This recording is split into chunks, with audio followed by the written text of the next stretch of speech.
Hi everyone. Can you hear me? Can you hear the music? Ah, it's absolutely wild. Going live again for the first time in ages. Okay.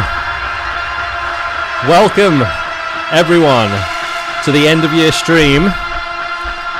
It's the end of year performance stream really for my students, but I wanted to go live for everyone because I like going live and it's been a minute. So, and I'm also live on YouTube because I've got way more content on YouTube than Twitch these days. We're going to have some giveaways. We're going to show some performances. I'm going to play some drums. I'm trying to remember where I come into this song. Not now, it's the next one. And my real hope is that this microphone doesn't keep slipping down because it's slipped down about a foot so far. Alright, here we go.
There's a lot of crosstalk between my floor tom and flipping stack symbol at the moment, so it's going to trigger all over the place. We might just have to deal with it.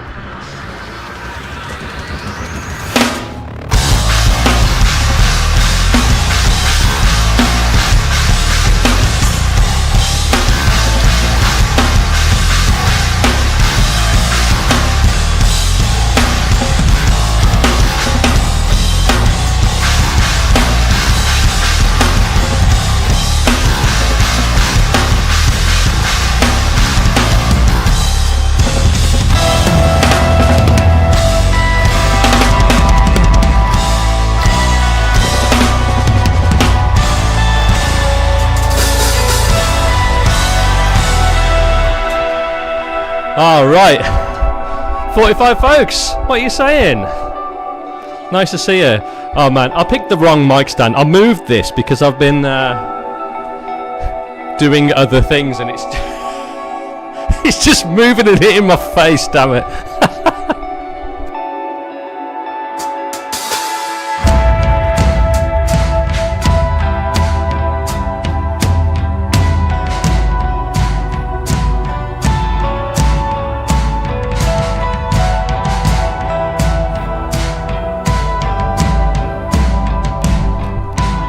I need to sort that crosstalk.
Right.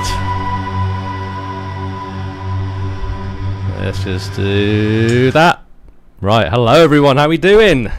So lovely to see you all. I don't know how to quickly fix that. That's so annoying. I thought I'd got everything dialed in. I've spent the last 50 minutes, well, more than 50 minutes, literally the entire morning, dialing in this stream, making sure everything's good. And do you know what the last thing was that I checked? If my drum kit was actually loaded up, and it wasn't loaded up, so I've just loaded it up, and it seems to have loaded an old preset, which, let me just see if I can change. Give me like 10 seconds. Now 10 seconds? I'm going to have 10 seconds. Let me just dial this thing in. Let's see if I can open up. Ah! I might have just found it. Come on. Tell me this has fixed it.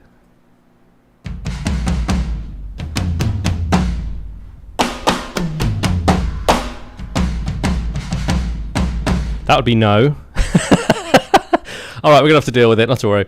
So, this is the end of year stream. I've hosted these kinds of things before, but I was over on Twitch before because I used to do a lot of streaming over there. And there's a load of Twitch people in chat. I just want to say thank you very much for turning up because it's been a minute since I've chatted with you guys. The reason for hosting this is because I work with a lot of drum students. I have a lot of people over on my drum lesson website, jpostones.com, and I wanted to showcase some of the performances that you guys have done this year. I said at the start of the year that we'd have an end of year performance thing and that I would be giving away I wanted to give away a snare drum, one of my snares, and some other goodies. Now, the snare drum that we're giving away, get ready for this. Get ready for this. Is this. Oh my god. It hasn't even got any fingerprints. Actually, I was going to say it's got no fingerprints on it. There. It's got some fingerprints on it. It's got some DNA on it officially. It's a DW Collector's 14 by 6.5 stainless steel snare drum. It's one of the snares that I take on tour. I use this snare drum all the time. It was the one that we recorded on the album on Robbie. It's that snare drum, right? It's absolutely amazing. I've got a couple of them, and I wanted to give one of you guys the chance to get one of these because it's bloody beautiful. So at some point on the stream, I'm going to be going through my student performances, and we're going to choose someone that basically has got the most points on my website. I've got a website, right? I run this thing. It's called Ghost Notes. Ghost Notes, everyone. Tiny little notes. And you accumulate them by logging into the website. So every day you log in, you get a ghost note. Every exercise you complete, you get a ghost note. Every lesson you complete, you get a ghost note. Every assignment you complete, you get a ghost note. And I award them randomly at times through the year as well, just for kind of extra effort, or if something's particularly sick. If people have posted something in the Discord that's absolutely amazing, then I thought I'm going to add more ghost notes for that. So through the year, people have been accumulating them, and I've got a leaderboard set up on my website. I'm going to choose 3 performances today from the ones that people have submitted. I'm going to play them for you guys. The top one is going to get 150 ghost notes, which is weighted so heavily. It's so many ghost notes. The second person's going to get 50, and the third person's going to get 25. And we're just going to add it to the totals that are on the website. And the person that's got the top is going to win this thing here. So that's how we're going to choose it, because I feel like that's the fairest way. Now, the other thing that I'm excited to share with you guys is I've been working behind the scenes. I've been dropping this in Discord. I've occasionally told a couple of people on the internet. I'm working on a new website. Let's change to that. You can see my face better. There we go. Look at that. So when I first started out on this drum lesson journey, this drum lesson website journey, I made my own website, right? I'm not a web developer. I play one on the internet apparently because I got a website, but I'm not a web developer. I don't really know what I'm doing with a website. I just kind of figure stuff out as I need to, and it takes a lot of time to get this stuff right. Now, I kind of had a picture for what I wanted to do with a website when I made it. I've been writing this morning about this. Making a website, right? When you got this idea of what this thing is, it's kind of like writing a song or painting a picture or something. You don't really know what it's going to look like until you're doing it. You have to be like in the process of doing it, and you hit these roadblocks and you figure something out, and you hit another roadblock and you figure something out. That's been the whole process of my website so far, including the marketing of it, everything. It's just you find you troubleshoot something, and then you move on, and then you have a period of brilliance, and then you troubleshoot and you move on. And I've been doing that for a few years now, and I've got to the point where I don't think I can do much more to my website to improve it, and it's slowing down a little bit, and the back end is all messy and crazy. So I reached out to a friend who was recommended to me, who's an amazing web developer, and we're working on a whole new website from scratch, which is custom coded. So rather than go into one of the kind of out-of-the-box solutions like WordPress or Squarespace, no, that's not one, Wix or whatever, instead of going to one of those and trying to put something together with a million plugins, we're making it completely from scratch, and the only thing that we're limited by is our imagination. And I love that. Whatever I've got an idea for, we can make. That excites me so much. So I can come to you guys and say, hey, what is currently on the website? What's missing? What kind of things would you like? And if the idea is good enough and enough people like it, we can actually make it. And all it costs is time and money, which I can make those. So, well, I can't make time, but I can make money because people are using the website. So, first off, to the students that are in the chat, thank you so much, because without you guys being there, paying for the website and putting your money where your mouth is and actually turning up and doing lessons and all of that, I wouldn't have the money to be able to do what I'm doing now with this new website. Okay, so massive, huge thank you to you guys for enabling this next stage of my development and of the website development. Now, seeing as I'm talking about the website, I may as well show you, because otherwise I've just got to come around and start all this whole conversation again, haven't I? Which is silly. So let me pull this up real quick. Now, this is very much in development, right? I haven't shown anyone this, and the reason that I haven't shown anyone yet is because as soon as you show someone, I've found this in life, as soon as you show someone something that you're working on, you get this huge dopamine hit, and you feel as though you've done it. And I haven't done it yet. This is not even a 1.0, this is a 0.0001. There's a lot of things that we've developed, right? This was a blank canvas, but let me get this going. This is where we're up to. Can you see that? You should be able to see it. We start with a home page, obviously. And there's a little bit of me drumming, looking all brilliant on a drum kit. And then a mission statement right front and center. And rather than just having something that I'm trying to sell right up in your face, we've got a nice little video instead. And then you scroll down a little bit from the video and you've got a couple of choices. Drumming, resources, and gear. These two might change. I haven't quite figured this out yet. This one's going to link to all the gear that I use and videos on it and that kind of thing. This one I'm thinking of linking to my blog and that kind of thing, because people like to read about the stuff. And there's other things that don't fit into drumming or into gear, so we've got this resources section. Then all the people that I work with, and this will link off to their world, because I've got to show these guys off because they help me out so much. And then little testimonials. We'll shorten these a little bit because they're a bit massive at the moment, but there's some testimonials for people to have a little read about what people, current students are saying. So thank you, by the way, if anyone's here that is one of these people, thank you so much. I think Leo's in chat. Leo's somewhere along here. And then the latest lesson is a little bit further down. Now this is, again, like I say, it's a work in progress. This isn't the most exciting thing though. This is just like the front page. What happens when you click on this? This kind of stuff. Oh, my days. Right. This is where it gets exciting. The system for how people kind of log in and access the lessons is going to change massively. We're going with a free thing, so you can sign up, you can view these lessons for free, and you'll get to see the lesson itself, you'll get to get the notation for it, you'll get to get all kinds of stuff in the free lessons. Then there's going to be platinum, gold and silver, which kind of mirrors what the current website is, but it's a slightly different structure, and I'll explain why a little later. And there's going to be courses in here. The only one I've set up so far is the masterclass course. It isn't all in there yet. I can't show you anything here, but it's going to be a nice array of courses here, and then individual lessons. And the cool thing about this is that you're going to be able to filter it by difficulty. So if you're a beginner, you can filter it just by the beginner lessons, and then you can either click on the things you got access to, or you can upgrade your membership to get the other ones. Or you can select categories, which is not on the current website. You can say, oh, I just want to learn drum fills, I just want to learn grooves, I just want to learn whatever, and you can filter things by that. Again, that doesn't exist on the current website. That's going to be next level. And we're working on, let me show you this. So you click into a lesson, forget the error message, that just pops up at the moment. We'll have a view similar to this. The video is going to be in the middle, which is lesson video here. And then you can download, which is going to download the lesson resources, like your notation, your guitar profile, all that kind of stuff. You can download all of those there.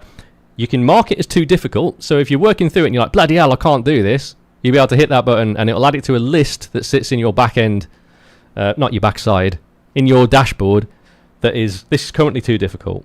And from that information, we're working on a system that will recommend you lessons that might be more suitable. So that's the thing that I'm working on at the moment.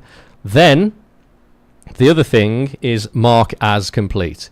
So when you've worked on something, you'll be able to mark it as complete. You know you've done it. And it won't just be for this section. If you click on an exercise, this is going to show up. It'll be a bit more nicer formatted than this. You'll be able to mark the exercises as complete. And what all of that is going to do is work on this thing, which is in your profile. So all of these are test lessons at the moment. It's just kind of nonsense. What will happen is you will be able to click on a lesson, and this is all going to look like crap at the moment, but click on one of these lessons. These will all be things you got access to. Do a drop down, and it will say not started, in progress, too difficult, or complete. And you'll be able to get a snapshot of the ones that you've started, the ones that are in progress, the ones that are too difficult, the ones that are complete. You can add and remove things from there, direct from this table. You'll be able to link straight back to the lesson here by clicking on one of these things. And when you log in, there'll be a button to just take you straight back to the last lesson that you were working on, which is nice and easy. In this back end as well, you can see this thing that is add lesson to practice list. This is the area where you're going to be able to make a custom practice list. So if I post a lesson and you like it, but you're not currently working on something else, you can add it to a personal practice list. And that thing you can, add to, remove from. That isn't currently set up yet. The button is working, but the back end stuff isn't working for me to be able to show you. But you'll be able to add your own practice list. We're also working on a way to add recommended practice lists based on the stuff you've been working on and stuff that you've marked as too difficult. So we're working on a custom practice list there. And this is what's really cool. In each lesson, you can add notes, which it's going to save to your profile. So you're working on something, you want to save, the BPM that you can currently play it at, for example. You want to save that, you can drop that in there. Whatever you want to say about the lesson, you can save it there so that you got some notes for the next time you turn up. Or if you just want to say, you know, week 1 I can do it this speed, week 2 I can do it this speed, you can save it all there. You don't need to save a separate file somewhere in your life to do that. So the other things that we're working on that are kind of a part of all of this, we've got a custom player that I'm working on developing, which is very early stages yet. I don't know if this will be there for the very beginning, but we're working on a custom player that is less notation focused and more focused on the type of view that I see when I'm learning Tesseract songs. So I learn stuff by watching MIDI scroll along on a screen, and currently you need to have you need to have a DAW, you need to have Cubase, or you need to have something like that to be able to set it all up and view it. And one of the ways I teach my students is by saying, hey, here's the MIDI, you can download it and put it in a DAW and you're good to go. It's a little bit more convoluted than that, because you need to do a bit of work on your back end. I can't say that without giggling. You need to do a bit more work on your end, and I don't want to pass the work on to you, because that provides a potential roadblock. As soon as I'm saying leave the website to go and do this thing, then I'm providing resistance. And if there's one thing I know, it's that resistance stops progress, right? If you've got a roadblock in the way of you learning something easily, it might actually stop you. And it's the reason that I've got all this stuff set up the way I've got it set up, right? I could go live relatively easily today because I've got all these cameras set up all the time. So if I had to set all of this up for every time that I wanted to do something like this, there's absolutely no chance that I'd even have a website. I wouldn't make any lessons if I had to set up cameras and stuff every single time. It'd be a nightmare. So that's one of the ways I'm trying to remove resistance from the learning process and speed up the learning process for you guys, because watching dots scroll along on a screen and having that resolution to zoom in and zoom out and loop things, that is understandable by anyone. In my opinion, anyone can learn to do that fairly easily without someone saying, this is a kick drum, this is a snare, this is a whatever. It's really obvious when you're looking at it what it is, especially if it's color coded. However, notation isn't that. Notation is kind of an archaic way of learning stuff, in my opinion. It's not the fastest or best way of learning stuff in the modern day. So I'm trying to create a way for people to learn stuff faster, and I think my way of doing it is faster, and I hope some of my students would back that up if they've tried that method. So that's where we're at with the new website. There's a lot of things happening. There's a lot of developments. There's loads more to go. I haven't got an exact date that it's going to launch yet, but it's going to be the first half of next year. I was trying to get it out before I went on tour, but there's not a chance. There's too much to do still, because we're developing, we're finding out more things. So that's where we're at. I'm really pleased to have shown you guys that, because it's insane. It's absolutely insane for me to be able to work on something like this. It's a very personal project to me, and I've got so many people now that I work with that I'm excited to give this to them as well as a tool. So thank you for your time while I talked about that. And by the way, if you guys have got any ideas that you saw or didn't see there, drop me a message in Discord. If you go down to the description of this stream, there should be a link to my Linktree thing, my profile. And there's a Discord link in there. It goes to my drum lesson Discord. In the general chat in there, drop a message. Or I think there's a suggestions tab as well. Drop a suggestion. If you've got something that you want to see that doesn't currently exist on the platform that you're learning from, or if you just want to see something made that you think would be helpful for other students, let me know. I'm totally open to all these types of suggestions, right? I can have all of these ideas myself, but I don't necessarily, I'm not going to my own website to learn things. I learn stuff by making the website, but I'm not going there to watch my own videos to learn from me. So I can learn. The way that I can learn is by you guys suggesting stuff to me that I then take on as a challenge. So feel free. There's, I would really, really welcome that. Now, let's play some music. I was going to show some of you guys playing, but I've been talking a lot. I feel like I should play another song. I'm dreaming of a white Christmas. Oh my god, I can't believe I did that. It was just in my mind as I was saying that. It is that time of year though, isn't it? Flipping heck. Absolute Christmas. Alright guys, this is another Tesseract song.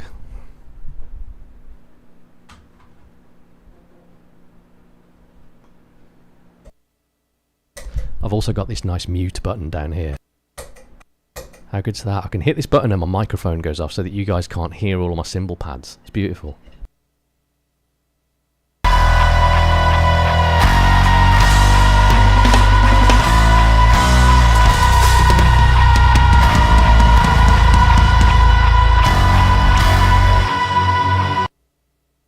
One minute, the drums are super quiet again for some reason. Are they quiet for you? They seem a little... I think it might just be that. It is that. Alright, here we go again.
That's what happens when you don't play drums in ages and then you just go live. You forget fills. It's like something like that. I completely hammed it, didn't I? Absolute ham.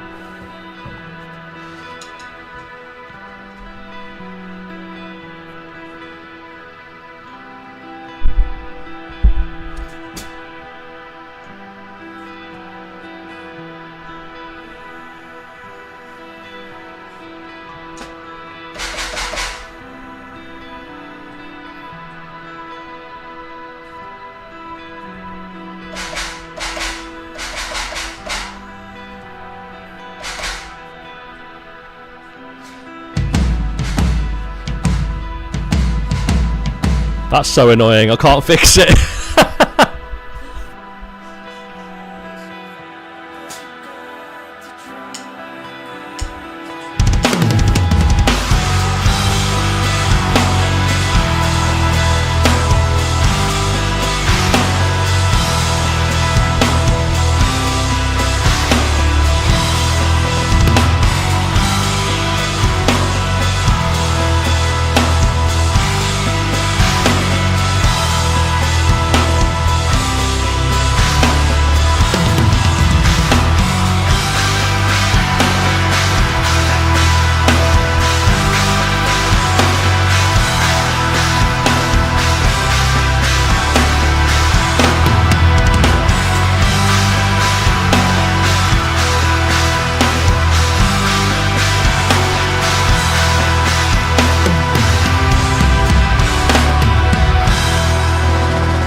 There we go, ladies and gents. How do I switch from the tom to the first to the splash? It's a rim situation. I've programmed the rim so that it's there you go. So it's a splash. I don't know how to fix that, and I really want to. Actually.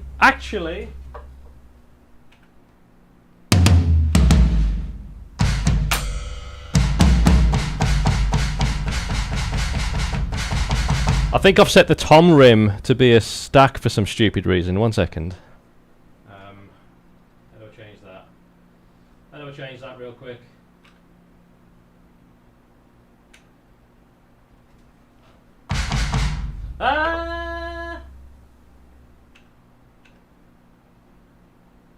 Floor tom. I did it! Flipping yes! Yes! Kiss my ass, stupid flipping stack. Oh my days, I fixed it. Can you believe that? Literally did it.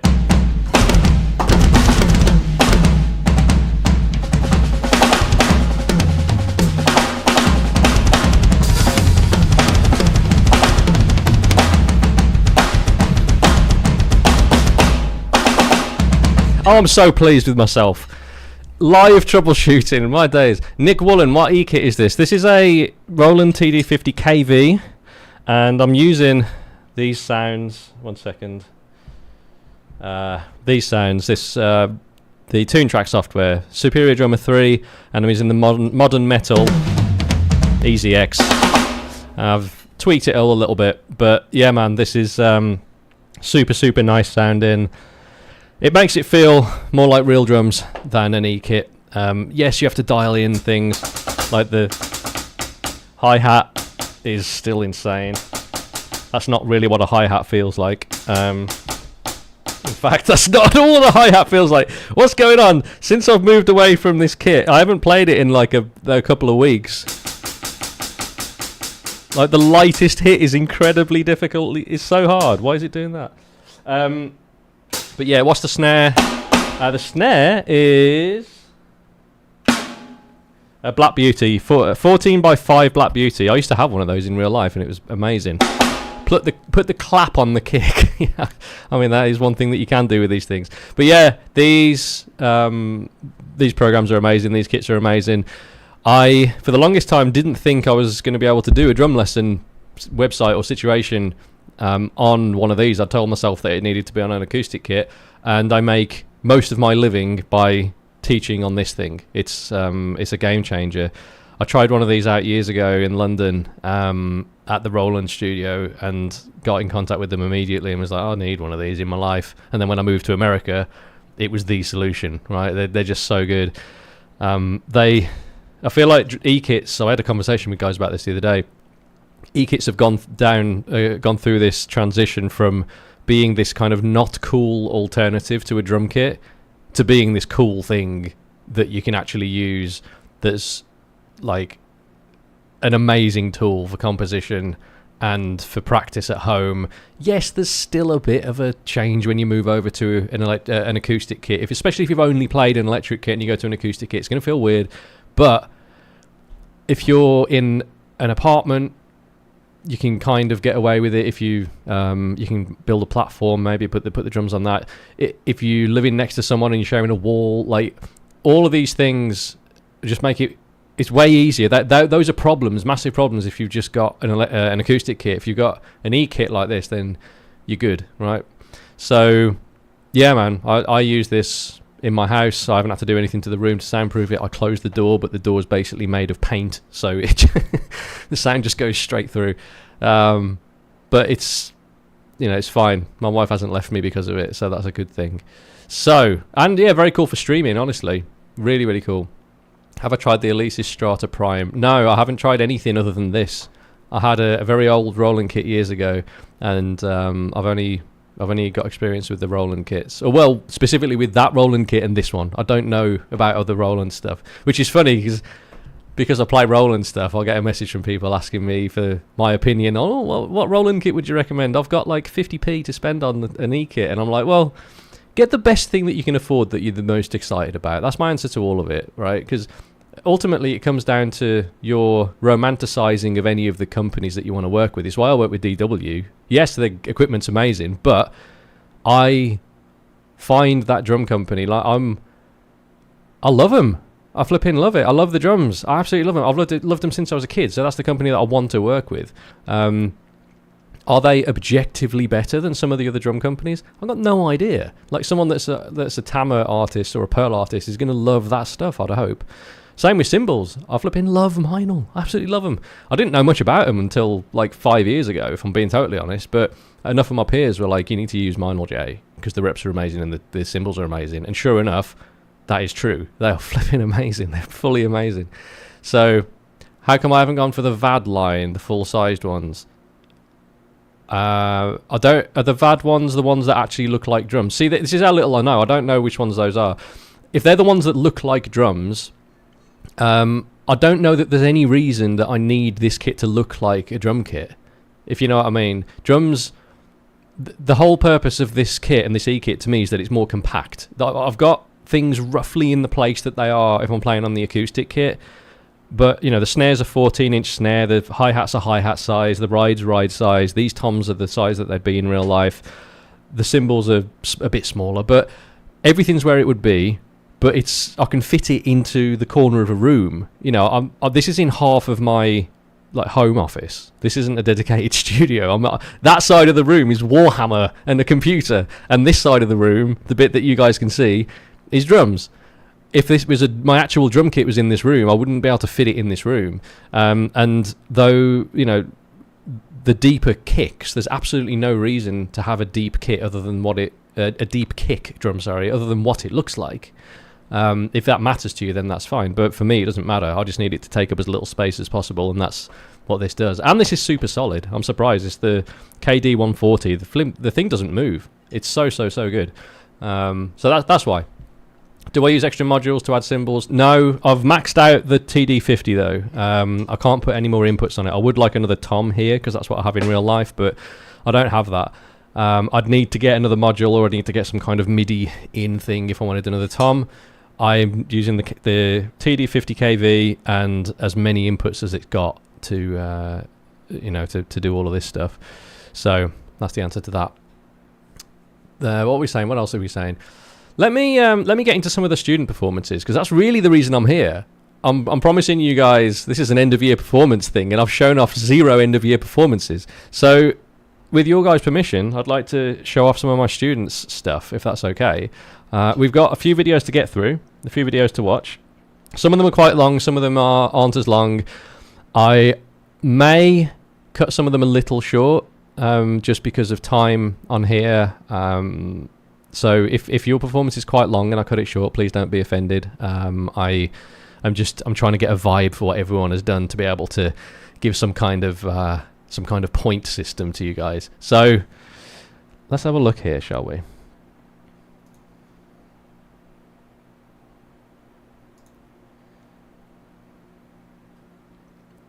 Is AZ Drums in here? Anthony, are you here, mate? I think I'm sure I saw you a minute ago in the chat. I'm going to load yours up first because you were the first one to submit anything. So this is Anthony. He's been one of my masterclass students for quite a long time. There, flipping right. I knew he was here. He streams on Twitch, I believe, or YouTube. I think it was Twitch. He's got a great setup. He's a great guy. And he's been a masterclass student of mine probably 3 years, something like that.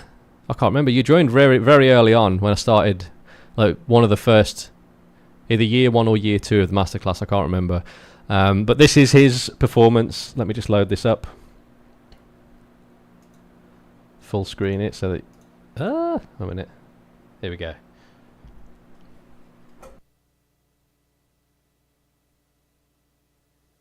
Hello there, my name's Anthony, and this is my submission for the J Postone's End of the Year Performance Competition for the Masterclass students. I decided to choose a drumless track to improvise over to maybe help display some of the techniques and patterns and stuff that I've learned over the course of the Masterclass. I also chose improvisation because I didn't want to have anything pre-planned, and I wanted to be able to sort of express what was on my mind like at that current time. That was one of the areas that I really wanted to focus on during the masterclass when I signed up with Jay. Improve my creative flow around the drum set to maybe be able to learn some new patterns, new sticking ideas, but also be able to use them musically around the drum set. So some of those might include, that you might hear, are going to be some doubles, inverted doubles, doubles in triplets. We have some groups of 9s, we have groups of 5s, and some dotted 8th note grooves, 3/2 patterns, and flam patterns as well. All derived basically from the J. Postone's masterclass. And again, I can't speak highly enough of the masterclass. It's really helped me to be able to take that sort of aspect of my drum playing to the next level. I'm still not necessarily where I want to be, and I have a lot of screws to tighten up. I consider myself still a little sloppy in that aspect, but we're all growing in this together and trying to grow, right? So I chose 2 takes because I just really couldn't choose between the 2. Anyways, I hope you enjoy. Thank you so much for your time. Let's go! I love the beanie. Absolutely love the beanie.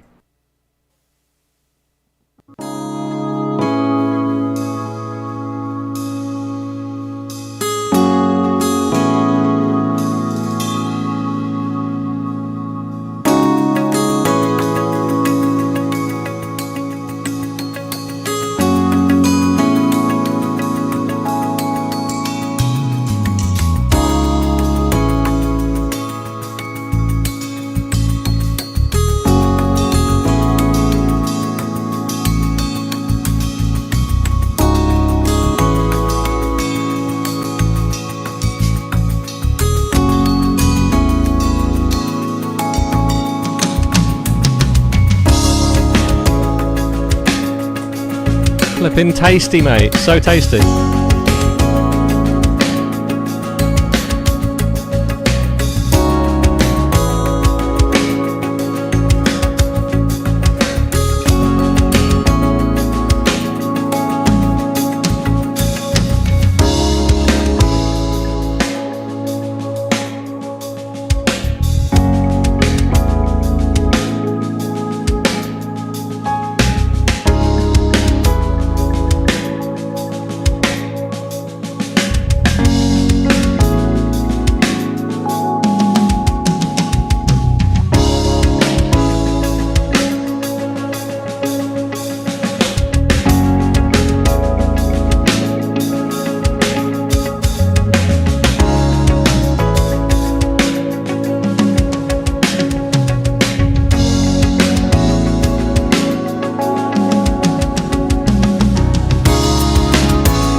I love that snare placement, man. That snare placement is nice.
I heard them little cheeky fives there, mate.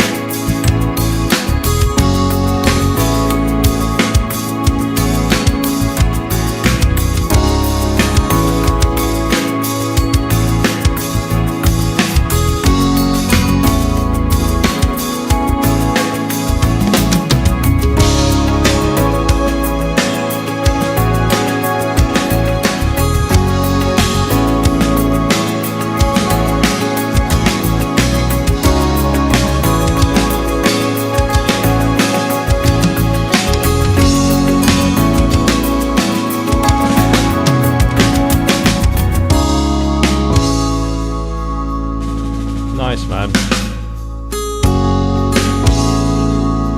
Alright.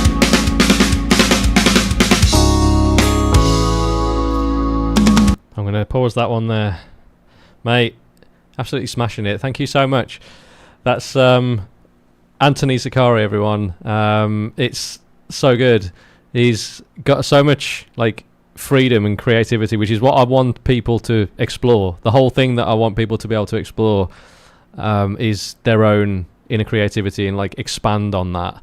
And that's, I mean, what you're doing there is evident of that, mate. It's literally what I like to see. And the cool thing, one of the very first things that I try and help people with, like one of the first lessons that I teach people, is how to identify from their performances the things to work on.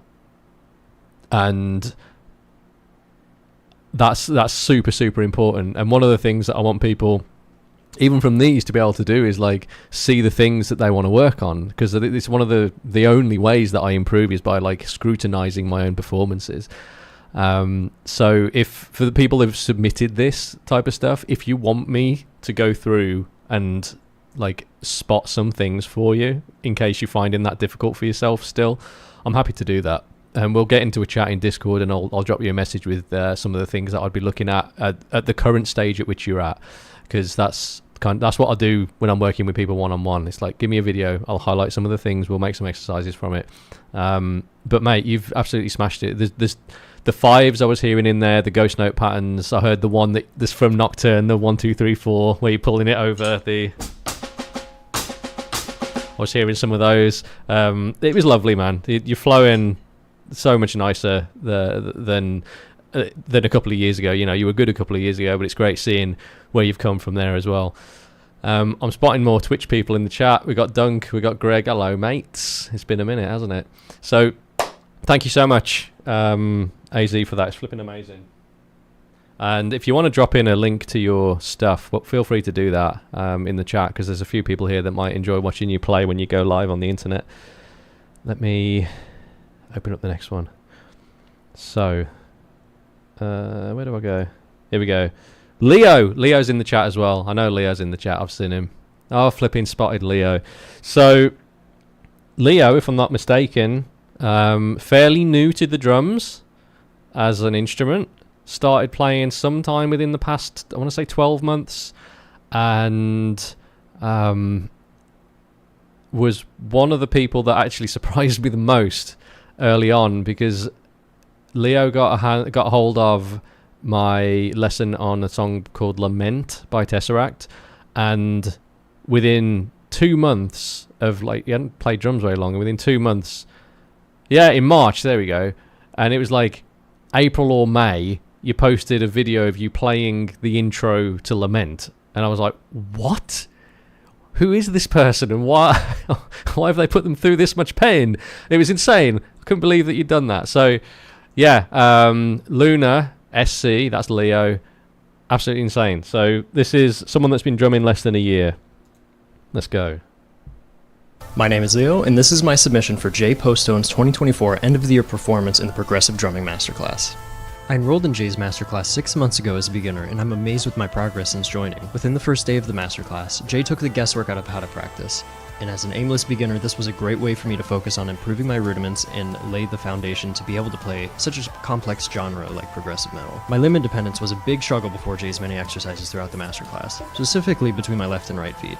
There's always room to improve, but I have much easier time hitting the 16th note kick drum doubles while keeping the pedal hat on tempo. And this is just one of many techniques I've learned through my time in the masterclass. For my performance, I picked this build-up in Of Mind Exile.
I'd be able to play my favorite Tesseract songs in such a short time span, and it has been such an amazing experience. If you're interested in working with Jay in the masterclass, check out the link below, and I look forward to seeing you in the student chats.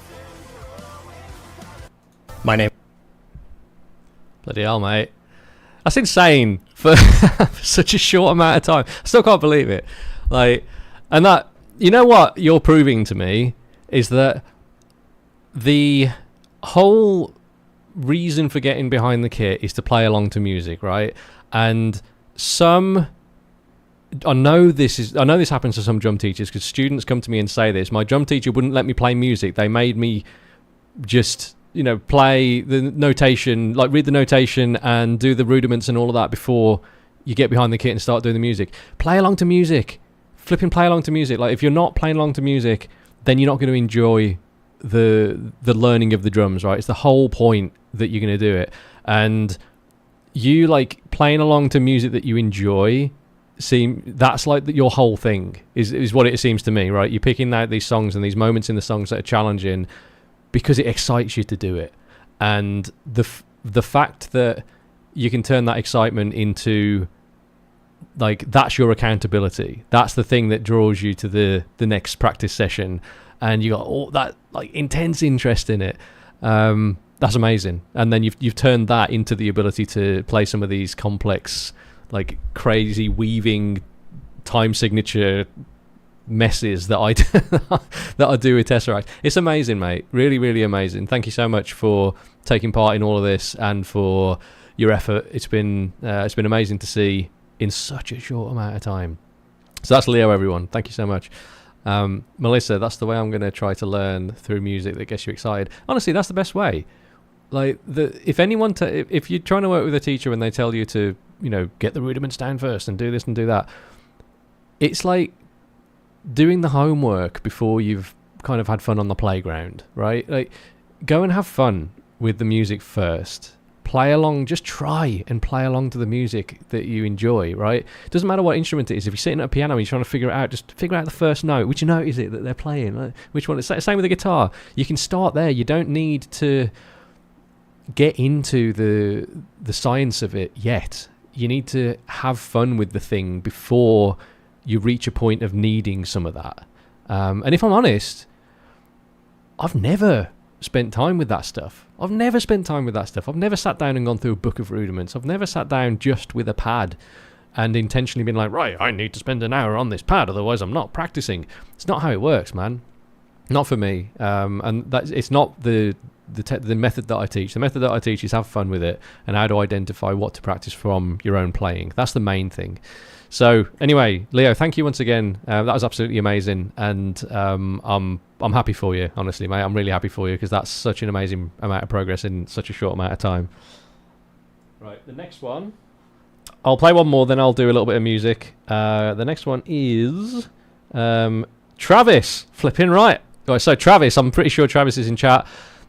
From, I want to say North Carolina or South Carolina, lives in Japan, and was playing with the band that was supporting us at a bunch of shows earlier this year in Japan and around Asia. Amazing drummer. He's a drum teacher himself in Japan, and yeah, man, just like a nice guy, just a nice human. Travis, I haven't got like links to any of your stuff. If you want to post about like the stuff you're doing, if you want to post a link in the chat, feel free to do that.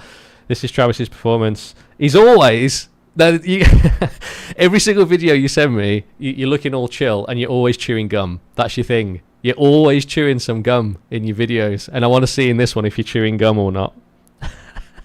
This is Travis, everyone. Hey guys, this is Travis. This is my end of year performance video submission for Jay Postone's masterclass. Join the masterclass to get a better practice regime, and because I love to learn. So Jay's been one of my favorite drummers for a long time. It was just a fantastic opportunity that I'm very happy that I took. I've improved all around the kit, confidence-wise when I perform, when I compose drum parts, how I approach learning. All these things combined have really made this whole process and experience unbelievable. So I'm really happy that I joined the masterclass. Also having access to Jay is huge. So the song I picked for my video is an old song from my old band. It's just the end. So I hope you enjoy it, and we'll see you guys around. Thanks.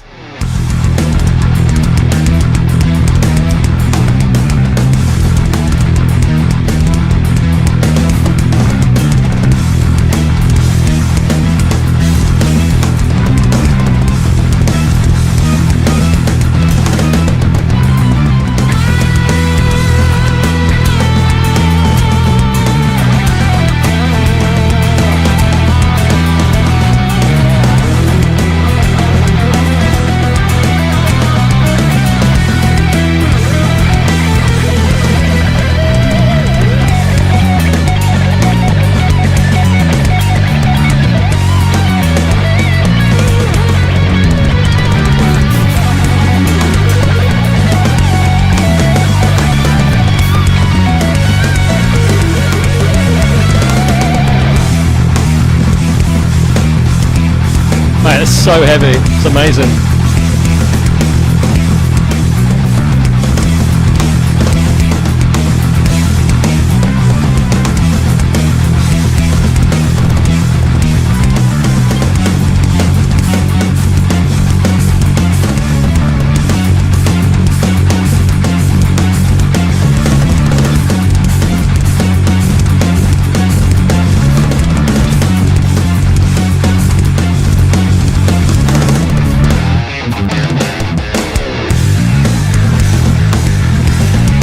Yeah, man.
Bloody hell.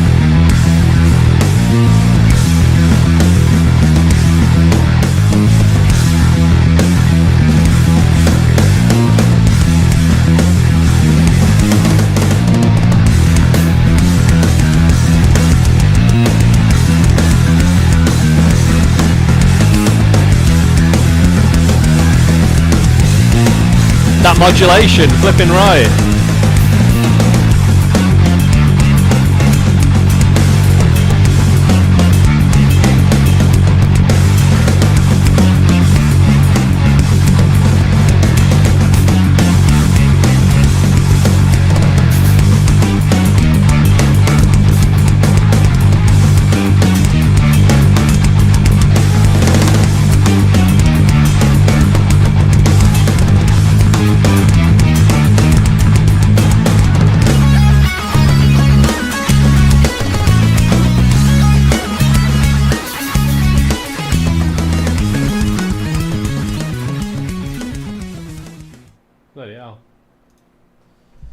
Holy moly.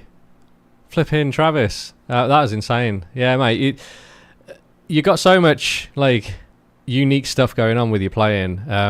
Anthony, I was literally going to say BT Bam. There were moments in there that reminded me of, like, the heavy moments especially, and the sudden changes into a really quick odd number was very, like, BT Bam-esque, which sounded amazing.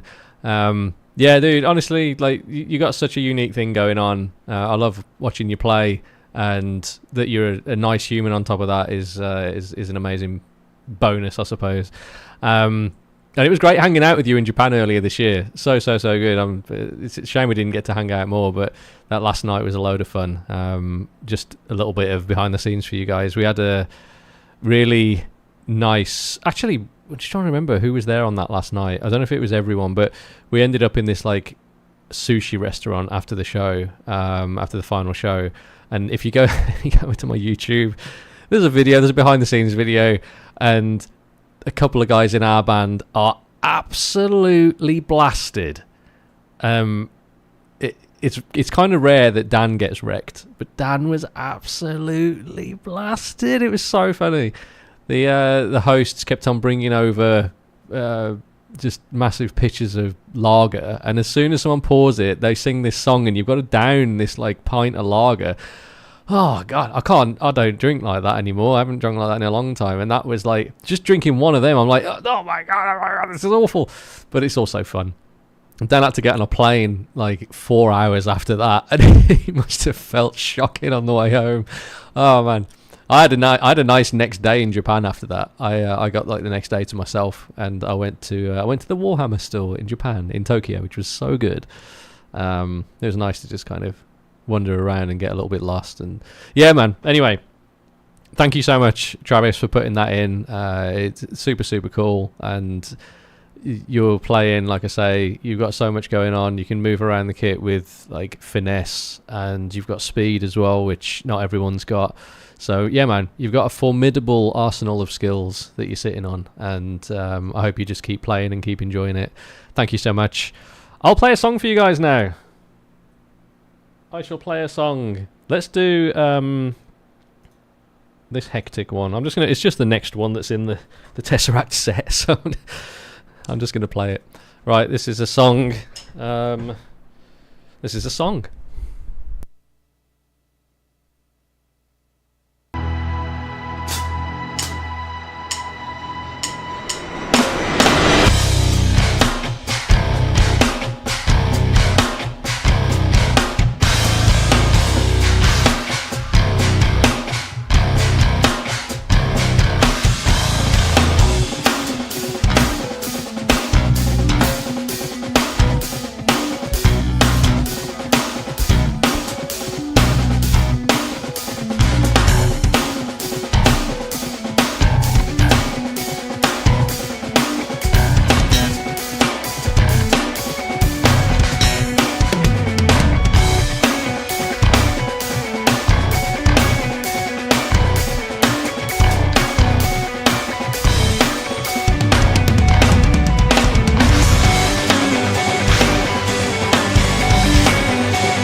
Yikes. I need to dial in the sensitivity of these toms a little bit more. I haven't touched them in a minute.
Well, I messed up the end there. Oh well.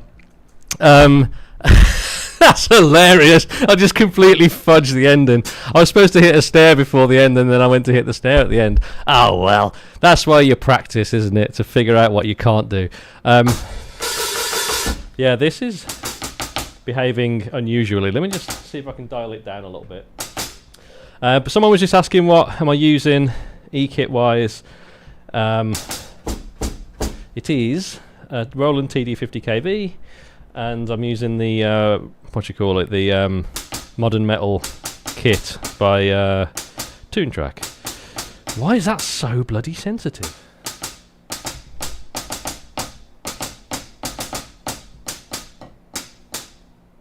I don't know why this is being so sensitive. Just give me 2 seconds, guys. Let me see if I can dial it in.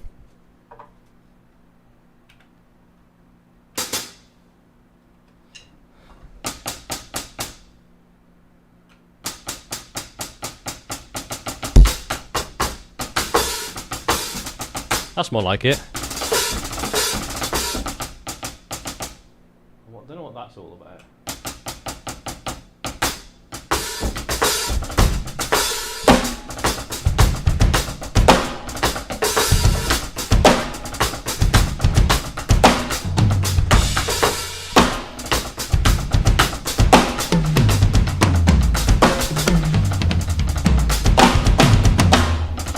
That's a bit more like it. Still a little bit digital, but nowhere near as bad as it was. Right, ladies and gents, that was Nocturne by Tesseract. Hope you enjoyed it. I played the ending there as well, which is loads of fun. We're playing that live now because we can. We didn't play it for ages because we couldn't play it because we were terrible. We're a terrible band. We'd never play the outro, but now we can play it live. If you're coming to one of the tour dates next year, I look forward to seeing your face in the audience, and you will probably hear the ending of that live, minus the mistakes I just made. let's watch a couple more performances by you guys. So we got another. Let me think. 7 to go, something like that. Now this is Mick. All right. Oh, flipping right. Synaptic. Thank you to the buy me a coffee. Yeah, guys, if you're interested, you don't have to do this. I've got a kind of a subscriber thing on YouTube. It's $3, about the price of a coffee, and it's called the Coffee Club, and I post exclusive things in there, including the weekly jam videos that you might have seen me posting up on social media. I post those in there for people first. So at the start of the month, I upload them as a batch, and you get to see everything that's coming in the next month. And then as the lessons drop, you can head over to the website if you want to check them out in more detail. It's $3. If you click on the link below in the description, it will take you through to my link tree, and it will be buy me a coffee in there. And I'll get $3, or I'll probably get more like $1.50, because I reckon YouTube probably takes half. But there you go, a little bit of exclusive behind the scenes stuff. I'm trying to think about more content that I can post in there when I'm on tour, especially because things like, you know, photos of Moss's feet. I'm sure you'd love that. Everyone would love that. Photos of Dan playing Minecraft backstage. I'm sure you'd love that as well. So things like that. Tour videos, all that kind of stuff. Loads of fun stuff. You're trying to get some Jamaican coffee beans to us. Oh, flipping right. We love light roast beans. That's it. Light roast is the flipping is the stuff of dreams. Right. This is Mick. He's one of my mentorship students. So there's a couple of things that I host on my website. One of them is the Progressive Drumming Masterclass, which is the kind of top tier of drum lesson that's on my website. Is a course, loads and loads of stuff in there. There's 5 modules. There's currently 40 odd lessons, a little bit more than 40. There is 134 separate exercises in there for you to work through. I think I counted last night. I counted that so I could say it with authority and authenticity on the stream, and I forgot the exact number, so there we go. But there's around 130, 140 separate exercises in there. They're all the things that I deem to be like the most important things to work on, rather than just random things. And in the past year, we've had 32 new students, or 32 or 34 sign up in the past year. So there's a Discord community for the people who sign up. It's like an exclusive part of my Discord. There is an onboarding process where you get to have some sessions with me, and we get your practice routine locked in, and that kind of thing. If you're interested in that, go and check it out on the website. And the performances that I'm showing you today are all people that are in the masterclass. Okay, so at the end of the year, if you want to take part in next year's one, then you know where to go. This is Mick. He's one of my mentorship students, so that's a different thing entirely. I work with up to 5 people at a time on a one-on-one basis, and it's a bit more in-depth and in detail. I'm currently at capacity for that, because I don't take on more than 5 people at a time, because it's a significant commitment from myself, and I don't want to just take all of my time doing this. But I'm also selective about who I work with. If you're trying to kind of get better in the areas that I've got a lot of knowledge in, and you're maybe trying to get your band from point A to point B, then I can help you with that stuff. Just with helping you make decisions, really. It's helping you get to a point where you can make more confident decisions in your career and in the types of things that you're trying to improve on. That's Mick. Is it Mick? I think it's Mick. I'm about to show your performance, mate. So Mick, I want to say we've been working together for maybe a year at this point. Maybe it must be around a year, and he's got a very nice setup. He's got some very good skills behind him as well, and we've really just been working on trying to hone those skills in and just develop them even further. Mick's kind of leading the way with the things that he wants to work on, and at this point I'm just kind of pointing out the things that are kind of really niche, small areas that are things that I'll be working on, and we've kind of dialed it into that point at this point. So this is Mick. Hope you enjoy it.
That sounds difficult, bloody hell.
Yeah, man.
Bloody hell.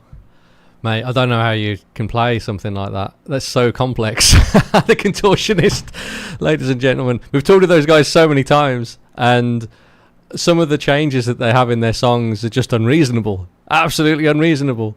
It's insane. Thank you so much, Mick, for going through that one, mate. And it's clear when people go like learn songs like that, how much you must enjoy the music of the person, right? The music that's created for you to sit down and understand it at the level that's required to play that is amazing. So yeah, man. And honestly, just that you can get through a song like that, especially making like parts of it just looked effortless and fun. It's just great. It's so good. It's lovely to see that kind of stuff. And I'm sure there's a load of people in the chat that'll be like, bloody hell, I want to play like that guy. So well done, Mick. It sounded amazing, mate.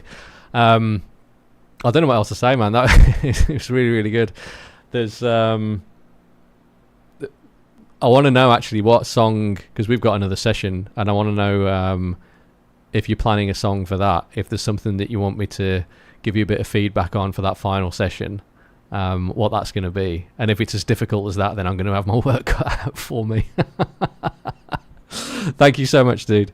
We're going to look at another video now. This one is Adam. I don't know if Adam's in chat. Adam Schneider. One of my masterclass students. I can't remember when Adam joined. I think it's fairly recently. It's sometime this year. I haven't seen these yet, by the way, guys. I'm watching these for the first time with you, so you're getting the surprise at the same time as me, which I'm loving. I think that's a really nice way of doing this. This is Adam, everyone. If Adam's in chat, say hi. Put your hand up. I don't know if you are, though. You might have an internet name that I'm not aware of, like everyone else. There you go. Clown, hello. You joined a while back, but only started going through the class recently. Got you. Okay. Flub in the middle, sorry. Never be sorry for mistakes in these things, honestly, or live, or in practice, or anything. It's people, everyone, absolutely everyone, feels the need to say, oh, this isn't quite ready, or oh. Even including me, you know, I'll mess up something and you'll see me pull a face, and I'll say something afterwards about how the trigger wasn't working right, and most of the time it's just because I fucked up. But most people don't notice the mistake, and it's hyper obvious to you because you're so intimately aware of the thing that you've tried to do. And if anything, the mistake is all it is. It's a little window into what you're supposed to practice, right? And I say that to my students all the time. Mistakes, they're not mistakes. They're little windows into what you're supposed to practice. If you can isolate what the thing is that you made the mistake on, then you've got a literal prescription for what to practice. It's one of the things, first things I help people with, how to identify those things, because then you don't ever have the question, what am I supposed to practice? That goes away. And when you don't have that question, then you don't ever feel stuck. You don't ever feel plateaued because you've got a literal list of things that you're supposed to practice. So this little flub in the middle, that's something you're supposed to practice. Easy. Anyway, this is Adam. Hi, my name is Adam. This is my submission for the end of the year video for the masterclass from Jay Poststones. It's just me playing along to Hearts Burst Into Fire by Bullet for My Valentine.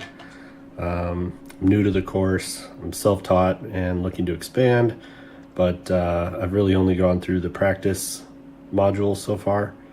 So this will be a good checkpoint to compare to for the end of the year next year.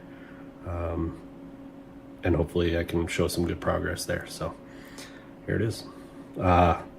Screw-ups and all. Screw-ups and all. I love it.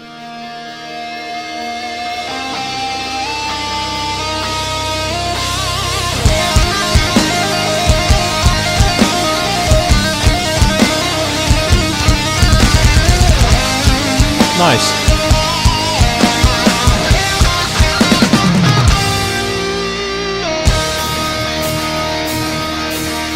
Timing's really great, mate. Your timing's awesome.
Yeah, man.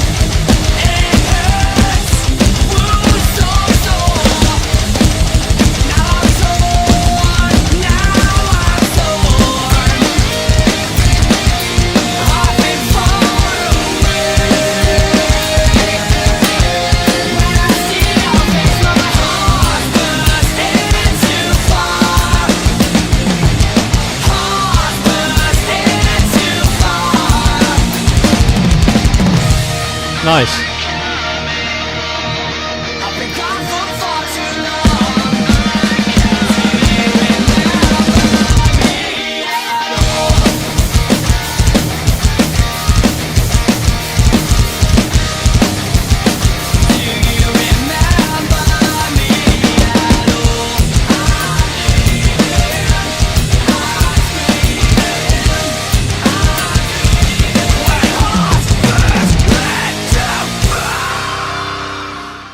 Dude, your timing is really great. Timing is amazing. Your pedals, you're an example of someone who has set up their double pedal exactly the way it should be set up for their style of playing. Double pedal stuff was all spot on, all the all of that stuff sounded flipping tight. And you've got the biggest hi-hat rod on planet Earth. That is a compliment. You got the biggest hi-hat rod ever to exist on planet Earth. Thank you so much for submitting that, mate. It sounded amazing. Like I say, timing was fantastic. It sounded really great. Fills were really nice. You were just in time all the way through, and I think as you work through the rest of the masterclass stuff and you unlock some of the more odd timed patterns that you can 100% throw into that kind of performance. If you were to do that same song in a year's time and just play your version of stuff over it, rather than like the drums verbatim, which sounded amazing, you're gonna have so much more freedom. So if you start unlocking some 5s and some 7s and 9s and stuff as flowy patterns and start throwing those in as fills, you're gonna love it. I think you'll love it anyway. But I loved that, mate. Honestly, you were clearly having fun. You were into it. I saw your face was the only thing that gave away the flub, because you went, you did what I do, which is the face of like, oh no, I regret everything, when you make the tiniest mistake, and then you beat yourself up for it for the rest of the song. You didn't know. You did really well. It happened and you got past it, which is again something that I enjoy teaching people to try and do. Like, if you make a little mistake, just let it happen and get past it, and don't let it ruin the rest of the performance. And a trick to getting over that is to laugh about it. You'll find that if I make a mistake, I'll laugh about it straight away afterwards, because otherwise it can turn into this crippling thing that takes the rest of your performance, takes the energy from the rest of your performance. So just something you can try. If you make a mistake, laugh about it, and it turns it into a bit of a joke. Thank you again, Adam, for that. That was great. We've got another one coming in. One more performance. This is, well, there's another 3, but I'm going to show one and then we'll move on to a bit of playing as well. This is Alex. I can never pronounce your surname, Alex. Raptakis. Alex Raptakis, I think. Alex, let me think when you joined. It was in the past, I want to say 18 months, I think. Is Alex in chat? I can't remember. If Alex is in chat, say hi, and I'll say hi to you in a minute. Anyway, this is Alex.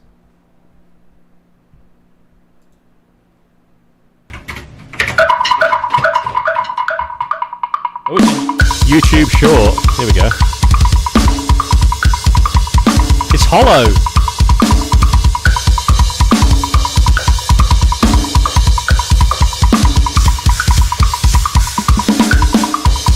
Yeah, man.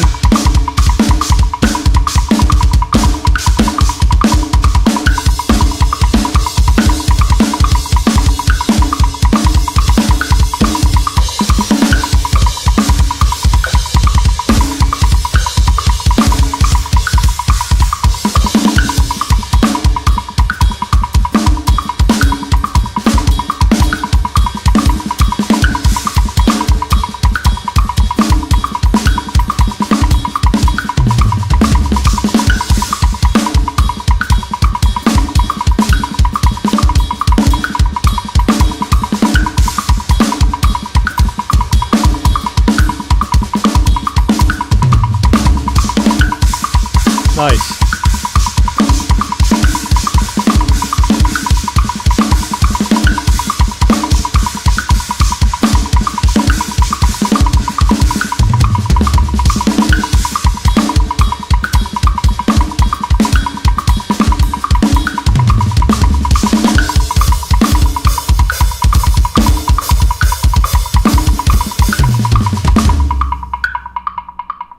Yeah, man. Oh my days! I got loud real quick. That's so insane. That's Alex, everyone, who's playing the song by Tesseract called Hollow, and the basic patterns that are in there aren't really that basic, but they're kind of pattern. It's parapadiddles, right? Right, left, left, right, left, and right, left, left. That. 1, 2, 3, 4, 5. And the reason it sounds crazy is because we're doing that to a 4, so...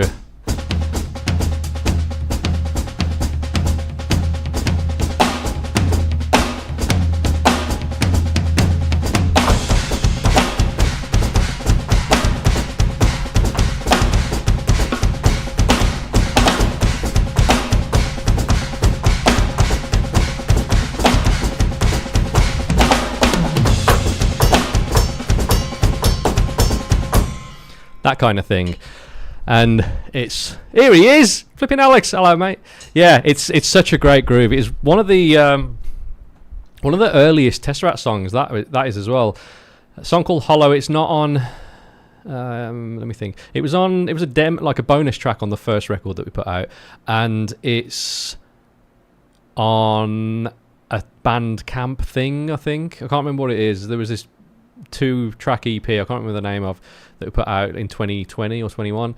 Anyway, you can go and check that out if you like. But Alex, first off, well done for getting through that, mate. It's an insane little beat to try and get through. It's fast as well, man. You have to have a good understanding of the 5/4 polyrhythm to get that one down, and you clearly have spent a bit of time with it, so I appreciate you spending a bit of time with the Tesseract song, and there you go, and B, spending time with the masterclass stuff to be able to approach a song like that. So there you go. You couldn't play it when you started, so that's amazing. It's so good to hear these stories of accomplishment from you guys. I appreciate you sharing them in the chat as well. Thank you so much for spending time with that song. It sounded amazing. You played amazing. And Rebirth, that's the name of the song, the name of the EP.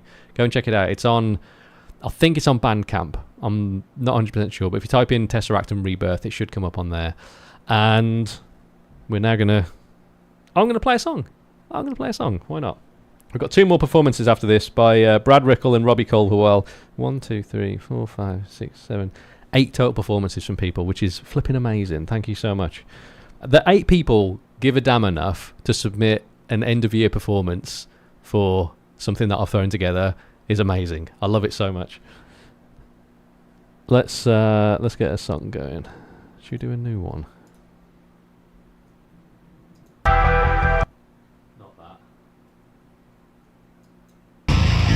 Not that. How about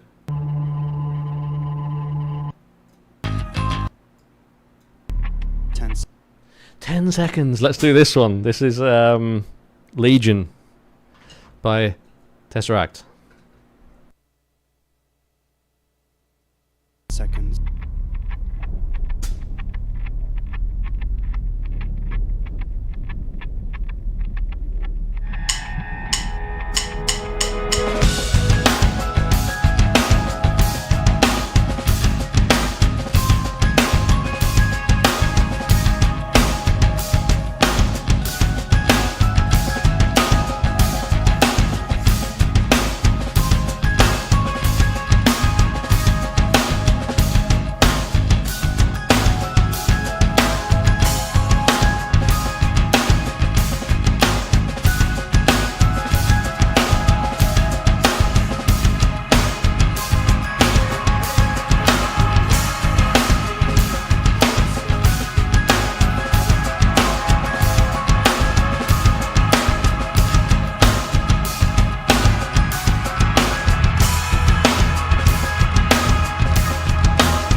It's difficult.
Legion, everyone. Difficult. Such a tricky song, but also a really fun one. It's one of those ones that I still have to think about a little bit when I play. I can relax into some of it, but then I have to really focus and get into a flow and not speed up and not rush. And there's a lot to focus on in your body on a song, in a song like that. But yeah, flipping. Who was it in the chat that said you're gonna try and play that one? Was it Anthony or someone else? You're going to try and play that song. I'd love to see people trying to play that one. How much more difficult are the DW... Oh, different are the DW machine versus 9000. Oh, yeah. I might as well show you guys this. I got these recently. These new shoes. But also this pedal. It's the DW-MFG 9000. It feels just like a refined version of the 9000.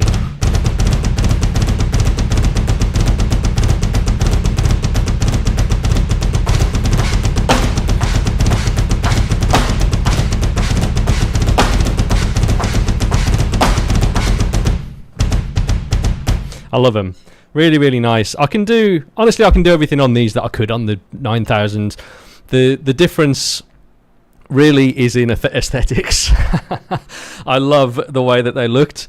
I just felt like I wanted something new, and I do like that on the front you've got the ability to quickly change the spring tension, which is kind of tricky on the DW9000. It's a little bit fiddly, and you can change the cam, so like how more powerful it throws into the head, and you can change the beaters that come with this are great. You can get them on.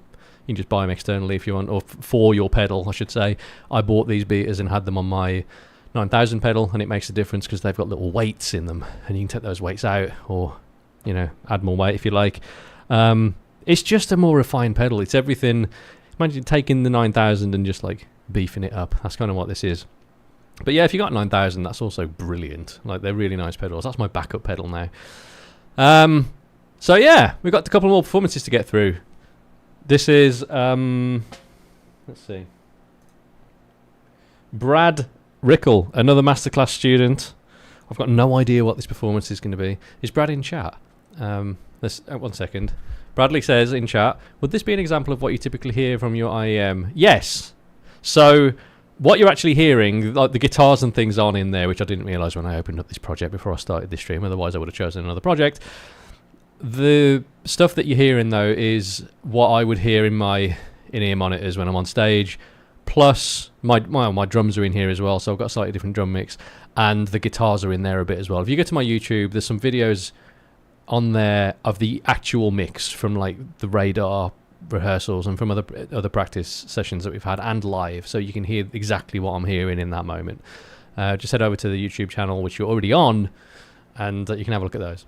Brad's here, flipping right. Thank you, Brad. Hello, mate. This is Brad's performance. Let's check it out. Let's see what he's done.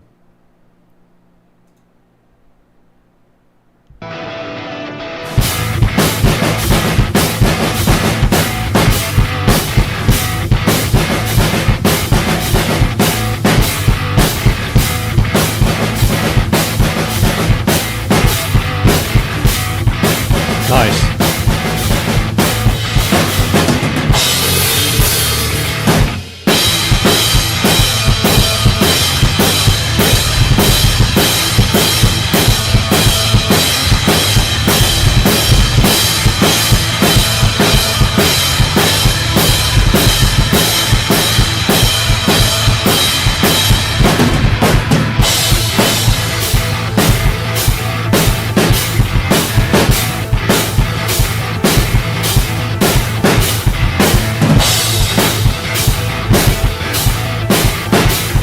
Sounding solid, mate.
Nice. What's the music?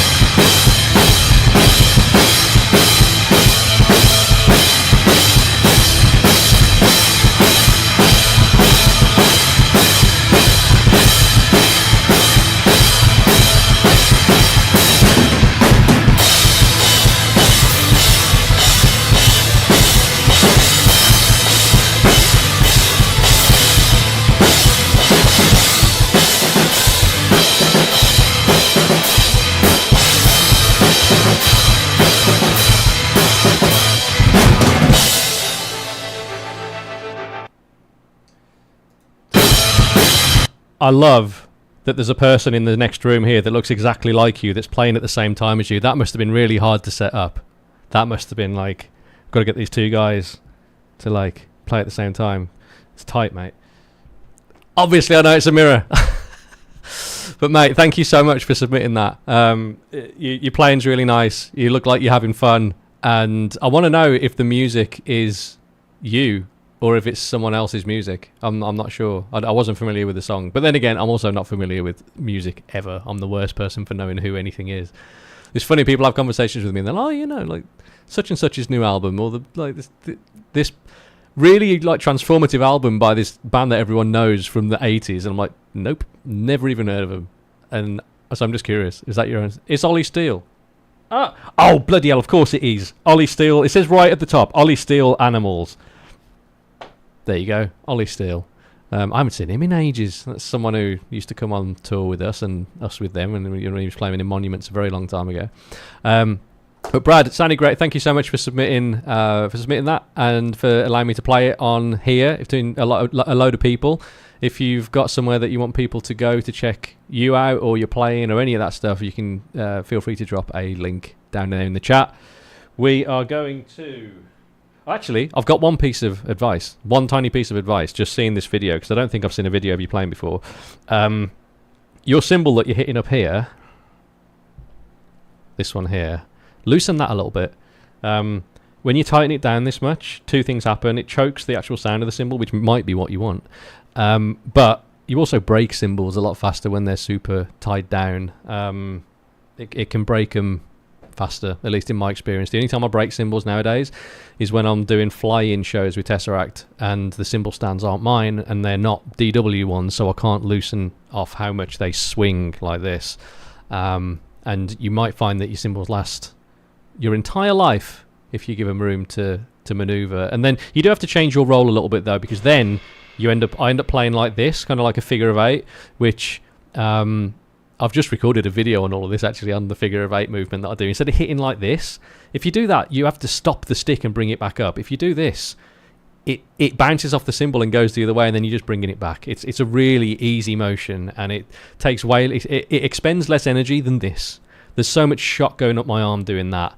There's none if I do that, and I can bounce from there like.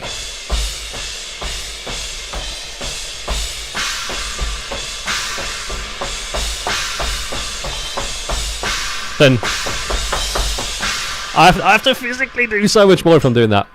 So it might be something to look at as well. I don't actually think there's a lesson in the masterclass on that figure of eight thing yet, so that's something that I need to put in there for the next update. But thank you so much for submitting that. It was great to see you play. I love the room that you're in as well, mate. It looks really, really sick to have that space to yourself to be able to play. That's like every drummer's dream. Right, we've got another performance coming in. Robbie Culverwell. Robbie is a recent sign-up to the masterclass within... the past 4 months, 3-4 months, something like that. And he's in the UK, and I believe he's quite young. And I think, if I'm thinking of the right person. He's in a position that I found myself in quite a long time ago. He didn't get into the drum school that he wanted to get into. Robbie, if you're in chat and I'm saying all of this and it's a lie, please tell me, but I'm pretty sure it's true. He didn't get into the drum school that he wanted to get into, and I didn't get into the drum school I was trying to get into, and it like broke my heart. But then I realised, well, actually, this is an opportunity to just focus on the things that I want to focus on, and like try and make my career that way. And that's exactly what I did. So he's at that point in his life where he's, in a small town in the UK where there's not that much opportunity, and trying to discover opportunity for himself and trying to teach himself to get better at the drums. So he's got access to better opportunities. So he decided to join the masterclass. So he's got access to me, and we had a couple of sessions, a couple of one-on-one sessions, and he's working through the masterclass content to just try and beef up his skills a little bit. So this is Robbie.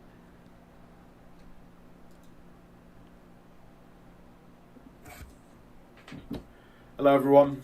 I've just finished recording my end of year performance for J Postzone's masterclass. It is definitely not perfect, but I love the song, I love drumming, and that's about as real as it gets for me. I didn't get as much time as I wanted to practice because of motivation and struggling with a bit of mental health stuff, but I cracked on, and knowing that I got an absolutely amazing community of drummers and the best prog drummer in metal at the minute behind me, helping me, it's been amazing in finding my motivation to start drumming again. As for the actual masterclass itself, Jay has absolutely transformed how I learn songs. I learned the song you're about to hear using the methods that he showed me. I would never have been able to learn any of that by ear beforehand, especially the polyrhythm bit, which just makes me want to cry inside. I'm so pleased I never have to play that again. But it's been amazing learning to compose and write drum parts with Jay. The content of the course is amazing. I'm rambling on a bit, but here we go. The performance, I hope you enjoy. One sec. Dalton. Hello, Dalton in chat is another one of my students I've been working with for about a year. These are videos that people have submitted that are specifically for the end of year performance thing. I posted on social media and in my email list and in Discord to submit a video that you want to include in this, and now we're watching them. You might not have seen the messages, mate. I should have just pinged you and said, did you want to submit something? Because you've learned loads of stuff with me these past years. Sorry, mate. Let's go. Tesseract time, baby. Here we go.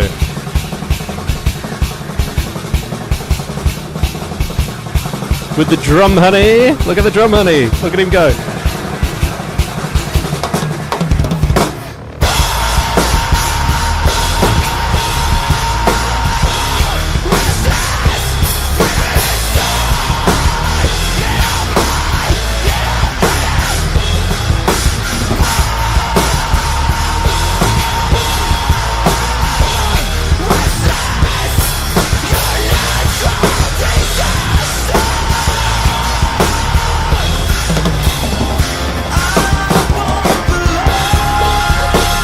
Nice.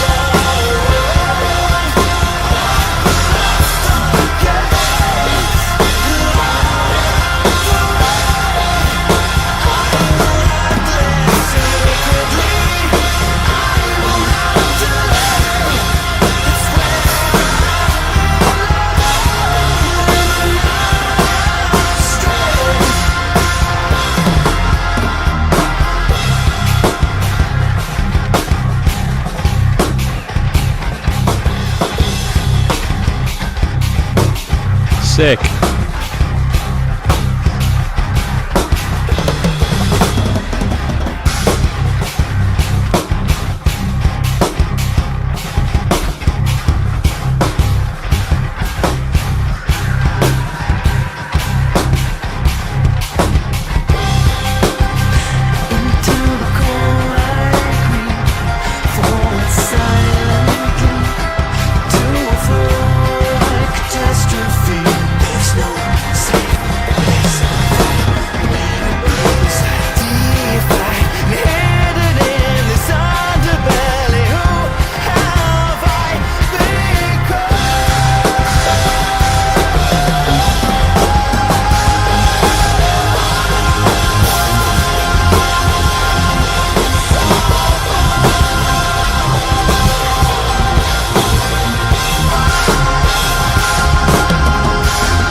Yeah, man.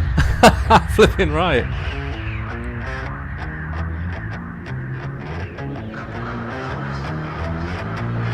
Look at that look on his face. So good.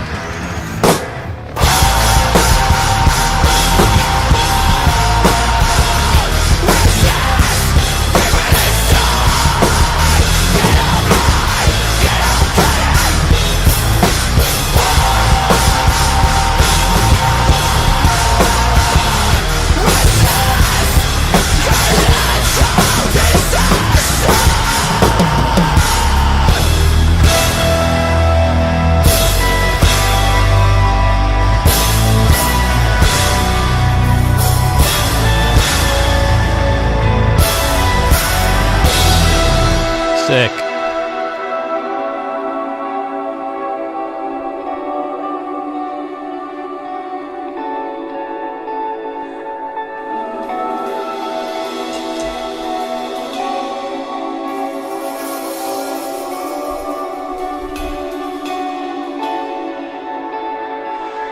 Stay.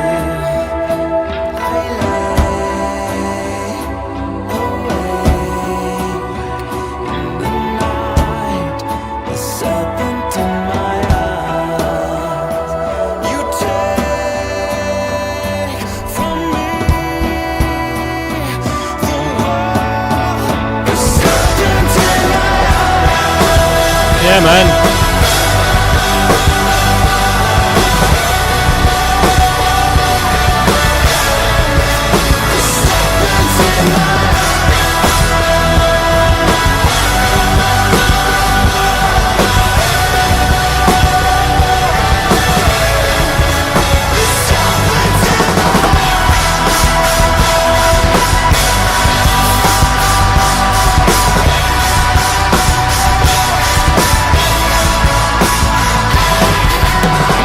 Yeah, boy. Sick.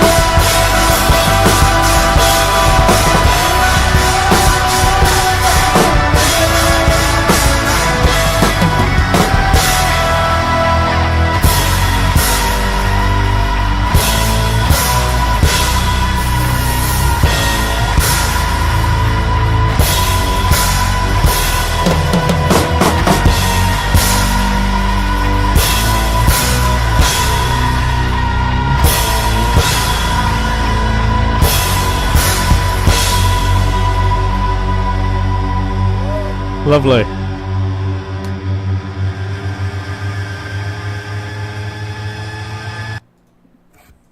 Sick.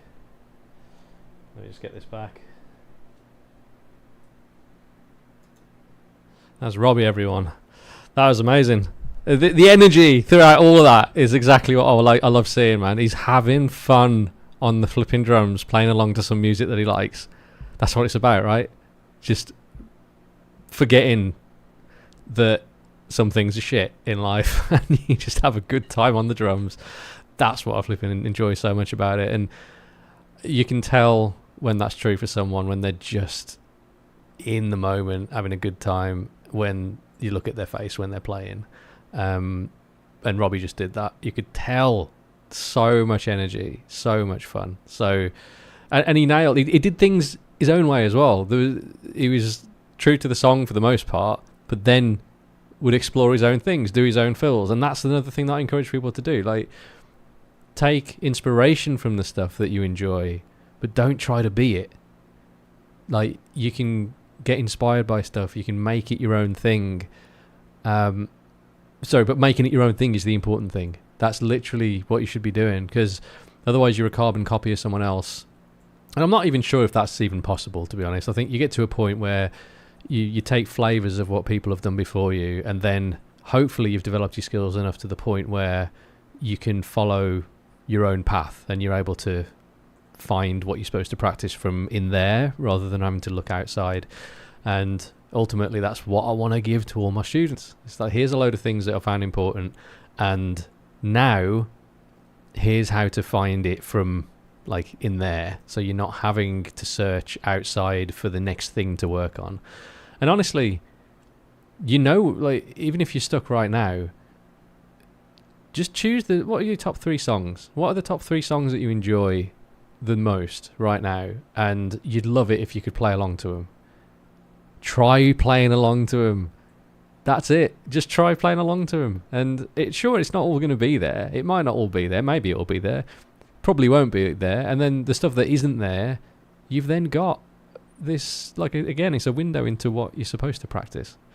It can be a little difficult to understand how to do that at first. So if you want to work on that kind of thing, if you want to understand how to unlock that stuff, drop me a message and we'll talk about it, because that is what I try and help people with. And Dalton's so wise. Thank you, mate. I try. I'm 40 now. If I haven't got some wisdom, I don't know what I've got. I've learned a thing or two doing what I do. Thank you so much for everyone that's chatting and saying things. And flipping Sean, who's also a masterclass student, who's just signed up and bought me a coffee. Thank you so much, mate. Bless you. So we've just seen a load of people playing, and now I've got the difficult choice of selecting a winner. Actually, no, I mean, the winner is the person with the most ghost note points. And how I actually do this and show it to you guys. So I haven't added to these yet, and I need to add to them based on the performances that we just did. So going from the bottom, It only shows the top 25. These are the people that are on the website at the moment. There's obviously more, but it's capped off at 25 for some reason. Now, we've got to ignore this idiot. We can't have that guy in there. I've clearly been doing my own lessons. This is actually just the number of days, like 199. So in the past year, I've logged in 199 times to change something on the website, which should tell you just about how much work it is for me to keep going. But these points are awarded like this. If you log into the website as a student, you get a point. So every day that you do that, you get a point. For exercises that you complete, you get a point. For or maybe it's more than 1 point. I can't remember the exact point now, but you get some points. For completing a lesson, you get some more points. For completing an assignment, you get even more points. And then I award bonus points for specific exercises and things as well when people connect with me. And today, ladies and gents, the winner's going to win this. Look at this beautiful thing. I showed it off at the start of the stream. It's a DW. It's one of my snares. It's been on tour with me. It's a DW Collector's Series 14 by 6.5 stainless steel snare drum. Okay, and I used one of these snare drums on the Tesseract Warbeing record. It's the exact configuration that I used for that. It's not the exact one because that's in the UK, but it's a beautiful sounding snare drum. I'm going to have to get another one to go on tour with now because this is my tour snare. But I wanted to give it away to one of you guys. So this is how I'm going to do it. All right. So I've got third place. There's prizes for all of this. I've got a second place prize, which is a bunch of Meinl sticks because I'm working with Meinl now, and one of their marshmallow pads. And Meinl are going to send that out to wherever you are, and just let me know the size of sticks that you want, and I'll make sure that you get a bunch of those sent out to you. They're really good. They're really, really good sticks. And the marshmallow pads are like these nice practice pads that you can have that have got a bit more rebound, and they're a little quieter than like the hard practice pads. And this is the top prize. And what I'm going to do for everyone else that's like submitted one of these videos, because honestly it takes so much to like submit something like this, and to allow me to show it publicly as well, it's a big step for you, for some of you guys to do that, so I appreciate you. For everyone that's participated, I'm going to get you in plus a friend guest list to the next Tesseract show that's a headline show in your area. So drop me a message on Discord or email or whatever if you want to take advantage of that, and I'll make sure it happens. Just a week or two out from the show will be fine, and I'll get that all sorted for you. So you can come down with a friend and have a nice time. So there you go. You're promoting these sticks. There you go, flipping right. So, second place. Now I'm going to do this outside of the point-based system. I'm going to do it purely based on the videos that were submitted, because I think not everyone's been doing the masterclass point system all year, so it's a little unfair to go solely on that. So, second place I'm going to give to Robbie, who was the last performance that we saw, who's in the UK. He's at a point where he's got so much opportunity in front of him, and he absolutely nailed that performance. Like in terms of just sheer joy for playing, it was flipping great to see that. I'm not saying other people didn't have energy, because all the performances were amazing, but Robbie's one, just the energy and the joy and everything brought something to me that was unique, and it was amazing to see that. So I don't know if Robbie's in chat. He might be at work or somewhere else, or playing the drums. Who knows? But Robbie, thank you so much, mate. It was amazing seeing you smash through that song and just have fun with it. Literally have fun with it. That's the main takeaway and the main message that I want you to understand. Just keep following that. And thank you so much. And the let's see, the first place. This is tough, man, because everyone's done so bloody well, and I don't want to let anyone down because everyone probably wants this snare drum. But there's someone that stands out to me again, just because of the enthusiasm and the progress, and it's Leo. Flipping Leo. What are you saying? You've done an amazing job in such a short amount of time, and I want you to keep continuing on that journey. So I'd like to send this to you to help inspire that. Even if you haven't got an acoustic kit, you've got a bit of an acoustic kit now. This is yeah, man, this is why I do this. This is so good seeing you guys chat. You've done so bloody well, mate, in such a short amount of time, honestly. And to see that, like, at the start of everyone's journey, right? And I'm sure every drummer in here will appreciate this.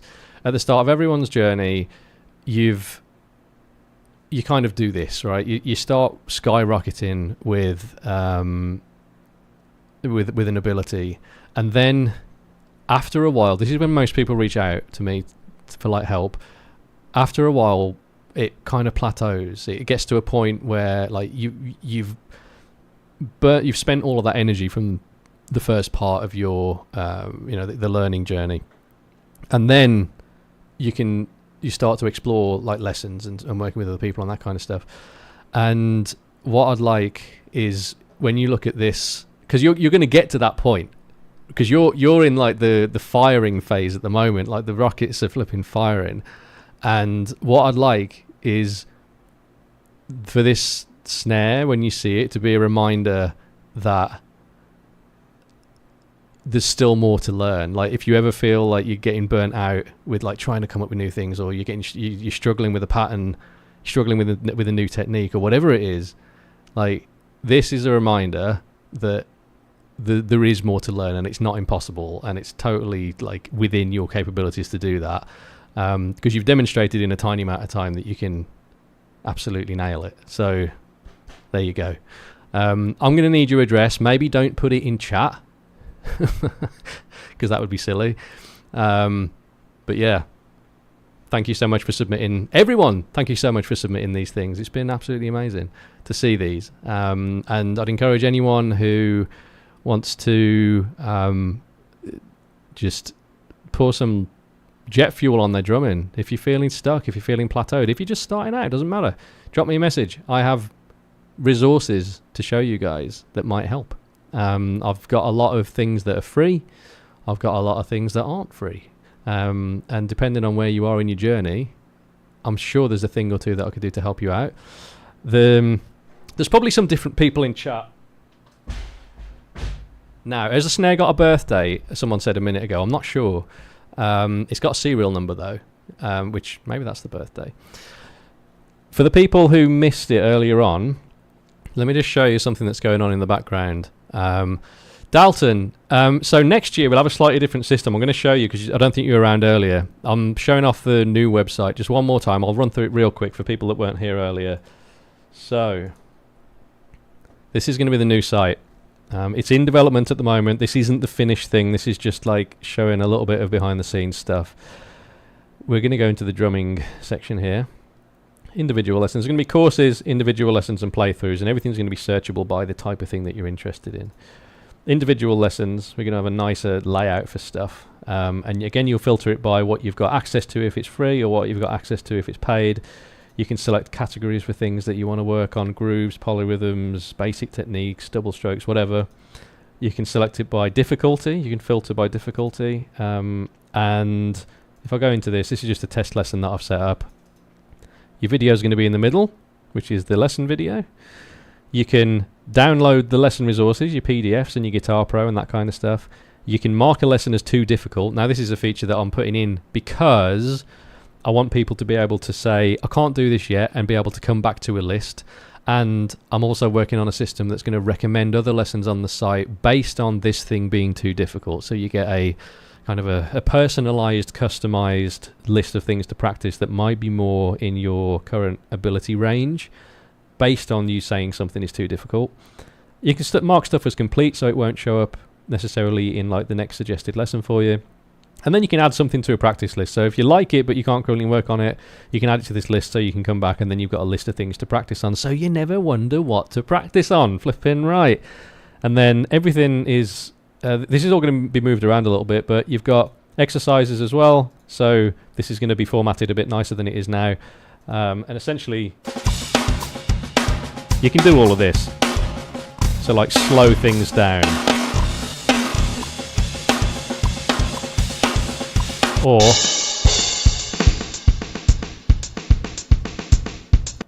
do that kind of thing. Slow it down, you can loop sections, you can do all sorts. I'm working on a custom player because this is a plugin that I pay a license fee for at the moment.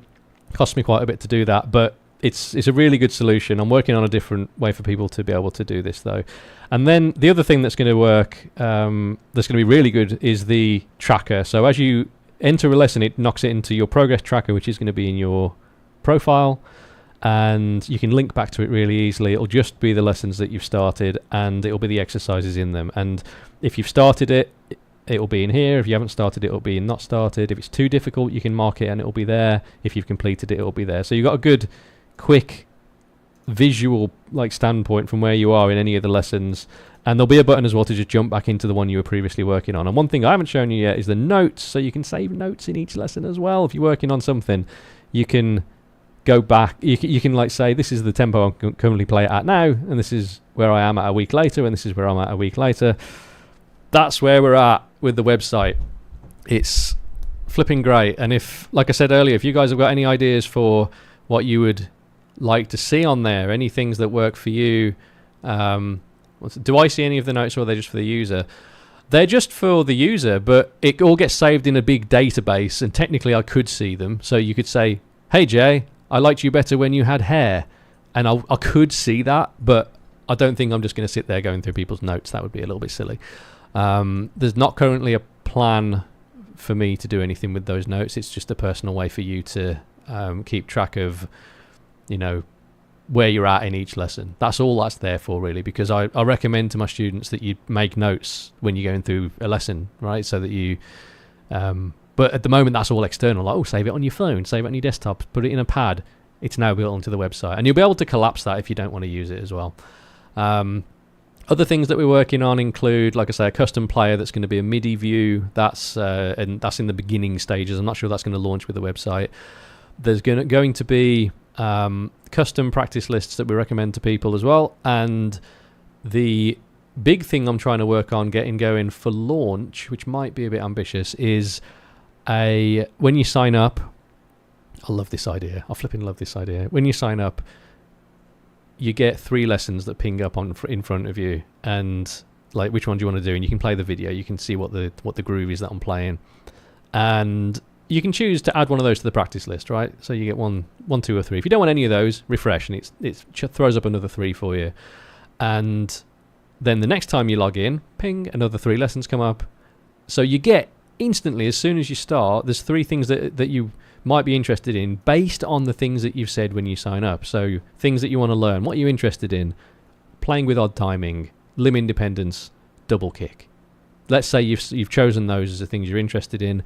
It's going to throw up a lesson idea for each of those things. Or more. You know, if you've chosen a few more things, then there's a bigger pool of lessons to choose things from.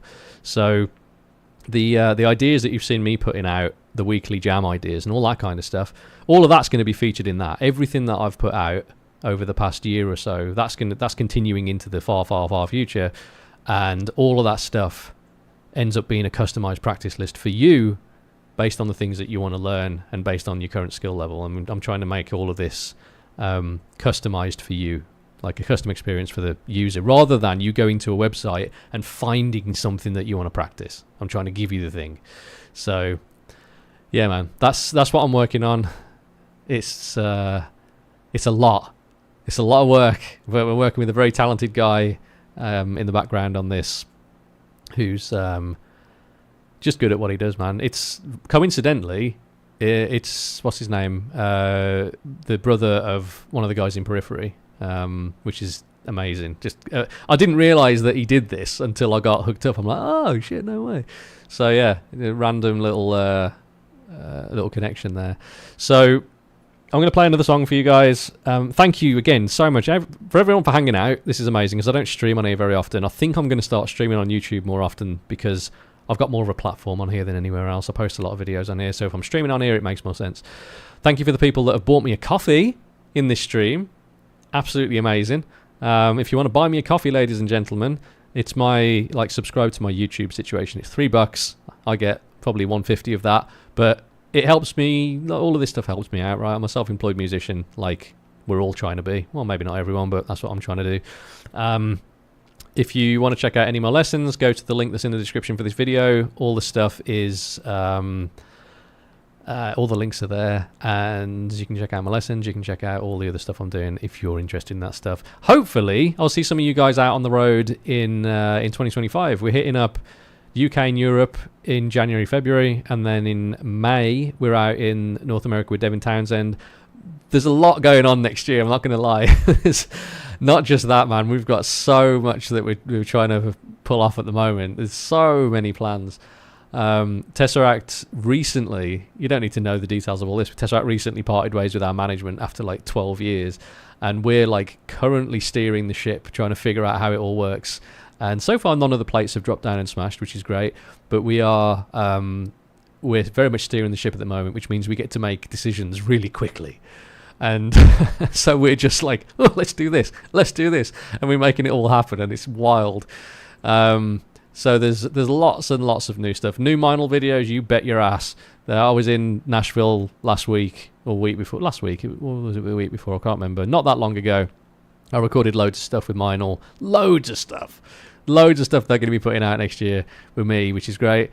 There's also something else coming out next year which I can't talk about yet because I can't talk about it. There's a few things coming out next year that I can't talk about yet because it's really exciting. I could talk about it, but I'd get in trouble and my NDA would slap me in the face. So am I still using the 24-inch snare for the Meinl? It's a 14-inch snare. It was just a wide-angle lens. Everyone thought it was massive. I'm going to play through a song now to wrap this stream up. It is going to be the big one, everyone, the big one. It's difficult. Let's go.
mistakes. Yeah, if I haven't warmed up, I can't play that.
That took it took a little bit to learn that. Not gonna lie. Tricky.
Yo. Thank you so much, everyone. Thoughts on going through these recitals twice a year? I'm not against that at all. I think that'd be great, actually. I'm thinking of... in fact, it was Mark suggesting yesterday, the web developer. Sorry. Not Mark, that's his brother. Jeff. Wow. It's got his name completely wrong. That we could have a thing on the website that's kind of a monthly thing. So you've got a gold, silver and bronze medal that you get, and depending on the exercises and stuff you get through in that month, you get awarded that thing, and that could, I don't know, get you access to a lesson you wouldn't have access to, or buy you a vial of my saliva or something like that. Maybe not that last one, that would be a little bit strange, but but you get the idea. Get a pair of sticks from me or something. We're figuring it all out, but definitely like having some kind of gamification thing built. Is it gamify? I don't know how people say it. It's one of those words that you don't say often enough, but you see written down. Yeah, something like that would be sick. And doing this more than once a year, sure. This isn't hard for me to set up and do. And providing I get enough students, it shouldn't be too difficult for me to afford to keep buying prizes. I've got ideas for the prizes. The next one I want to do, I was thinking of either giving away a pair of double pedals or my stack setup, because I think my stack setup's amazing, and it's not currently a custom signature thing. It's something you have to buy two things of. So for the next one of these, I'm going to give away one of those two things. I haven't decided yet, but there we go. But thank you very much, Melissa, for the dude you're playing is sick. That's very nice. And for people that said nice, kind words while I was playing that, I saw what you said and it touched me. So thank you very much for that. Should I play one more song? I feel like I should play another song. A pair of socks. Yeah, I'll give away just used pairs of my socks. I'm sure people would love that. That would be a great time. Used pair of socks on this video or at this show. Just absolute stink. Terribleness. No one needs that in their life. That'd be dreadful, wouldn't it? Let's do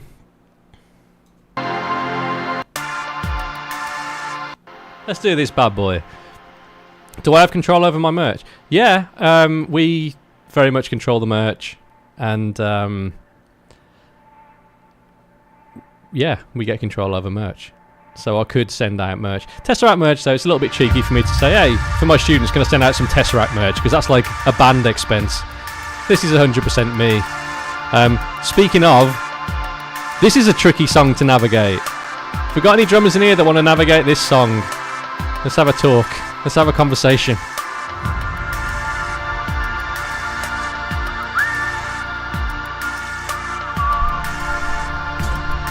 Don't forget to put off the mic like this.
Easy. Easy peasy, that is.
I love it. It's such a fun song to play. So difficult. Hardest bit.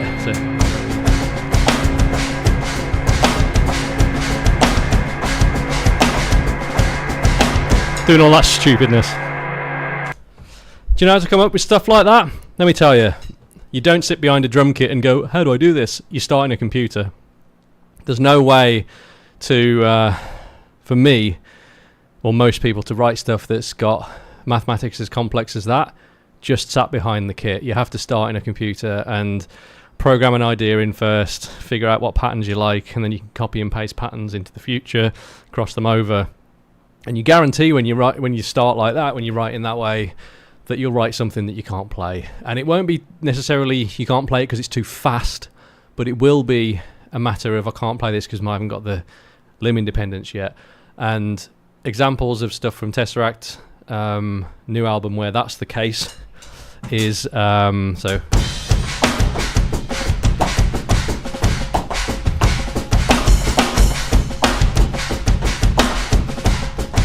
that kind of groove from Natural Disaster. That was one where I had to break that down into little chunks. Legion.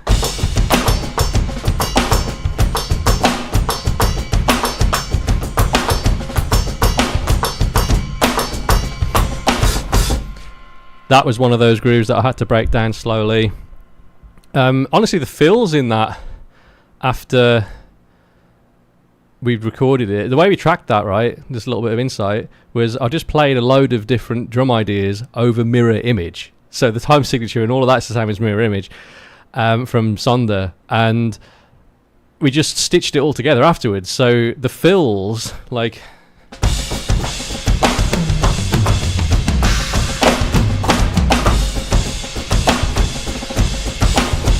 all of that stuff, I wasn't thinking about any of it. I was just hitting random things in time with mirror image, and then it all got stitched together, and then I had to learn it again afterwards. So that song I've had to slow down a bit. Other songs that we've had to slow down, I would say Tender. So they...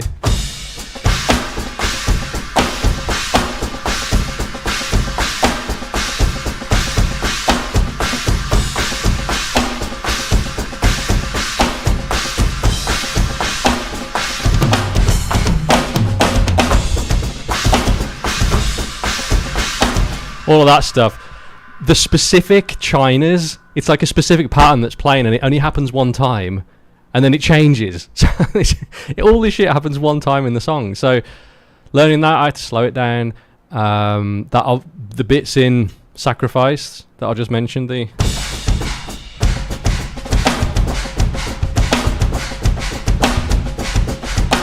being able to do that, impossible.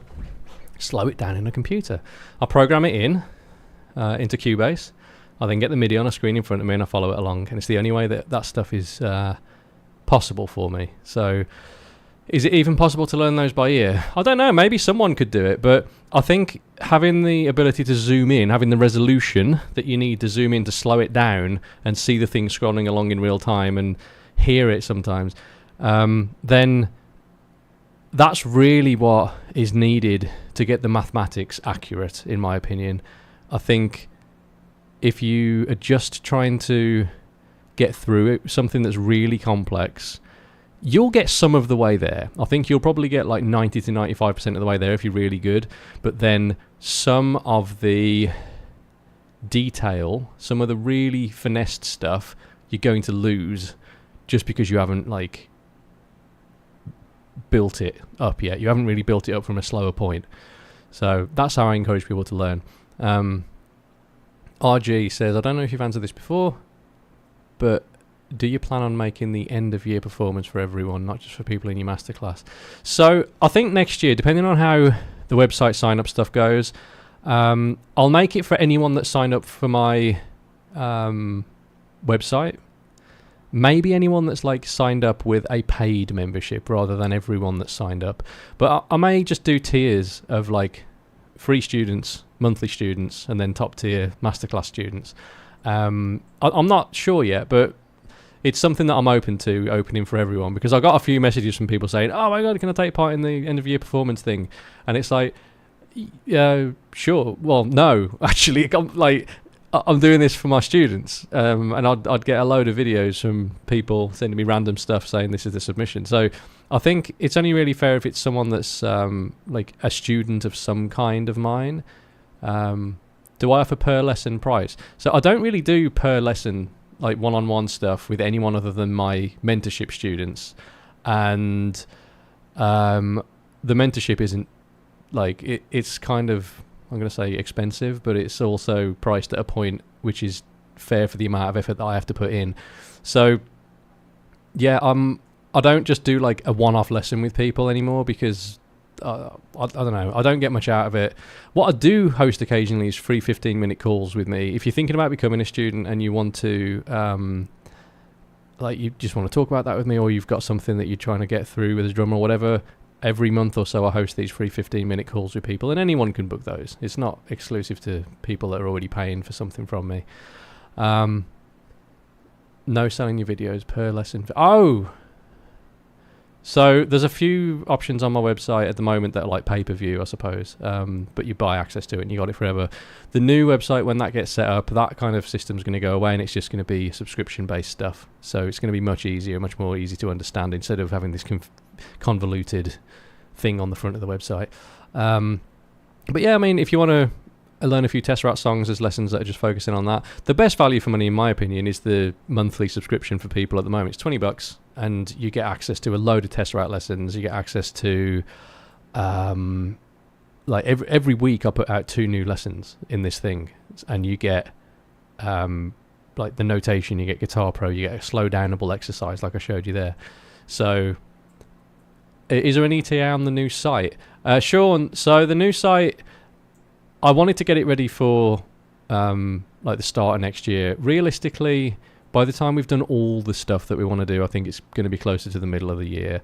I'd like to launch it in the like before the American tour would be amazing, because I'm home for 2 months. I've got 2 solid months where I can get the content. I can re-record masterclass material, add to the masterclass, release masterclass 4, and get it really, really solid. So that's what I'd like to do.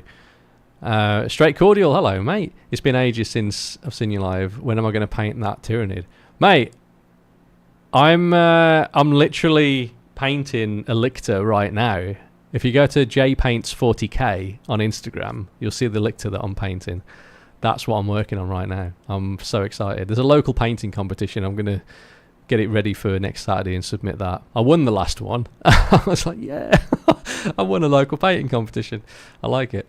Do I have a set time yet for Devin? I don't know what set time. I think we get 45 minutes. I'm not sure. I don't know what the set's going to be for that. You can guarantee it's going to be some bangers, though. Absolute bangers. You might be hearing this from me first. There's a plan in August next year to go back into the studio. Oh, how exciting is that? Yeah, it's we haven't got a plan for what it's going to be, but we thinking of getting at least a week, maybe a bit longer, in the place where we recorded War Being to see what we can come up with. So, yeah, there's not like loads of finished demos going around at the moment, but there should be something that we work on in the middle of next year. Joff, what you saying? Thanks very much for the buy me a coffee. Thanks for getting me that coffee. You missed the US War Being tour. Well, Melissa, come out. Where are you based? Come out to see us on the US tour next year in May. That'd be great. Anyone else that's here, I'd love to see you out there. And also, something that I haven't got a link to, but actually it's going to be linked on my link in description thing. There's a special edition of War Being that's coming out that has got a couple of tracks from Radar on there, like live tracks. And oh my god, they sound so good. Like, it sounds insane. Properly insane. It's like I think they're better than the recordings we did for War of Being. It's bigger. It's so good. So if you guys haven't checked that out, there's a limited like a vinyl that's coming out and all of that stuff. You've already got it. Flipping amazing. Will it be on Spotify? I think it's going to be on Spotify as well. Yeah. The Wob video is sick. Thank you very much. Really, really pleased with that video. Fun fact. So the only angles that you'll see of me in any of that is from the bald head shot. That one. That's the only shot you're going to see in the video, because the camera that was to the side didn't work. So there we go. That's a thing. So you're just going to see the top of my head, but fortunately it looks incredible. I wouldn't worry about it. What you're saying? You'd love to learn from Tesseract. You're a playback engineer. I don't really know what that means. J. Postnez. I like that. Postnez. I love that a lot. Didn't you used to rock the long hair? I did used to rock the long hair, but it went away. It wasn't looking good on the top of my head, especially when I saw it in a mirror at the back. I'm like, oh no, look at the state of that. So it had to go. So yeah, that went. Probably, I don't know how long ago, quite a long time ago though. Now we're on tour and Dan shaved it because it was looking stupid, and it was the best thing I've done in a long time. Like, it's actually like, it's comfortable now. I love it. So much easier. If I was in my 20s or something and it had happened and I'd had to have shaved my head, I don't think I would have been pleased. But in my 30s, I didn't really care that much. I've been thinking about it for a couple of years and then I just did it. So, straight cordial. You're pretty sure you're already following my painting Insta? Flipping right. Yeah, guys, in my spare time, which I'm grateful to have a little bit of at the moment, I paint Warhammer models. I love it. I used to be a little bit nervous about saying that because it seemed geeky to me, but I'm fully loving it now. And I have a painting Instagram for anyone that is bothered by that stuff.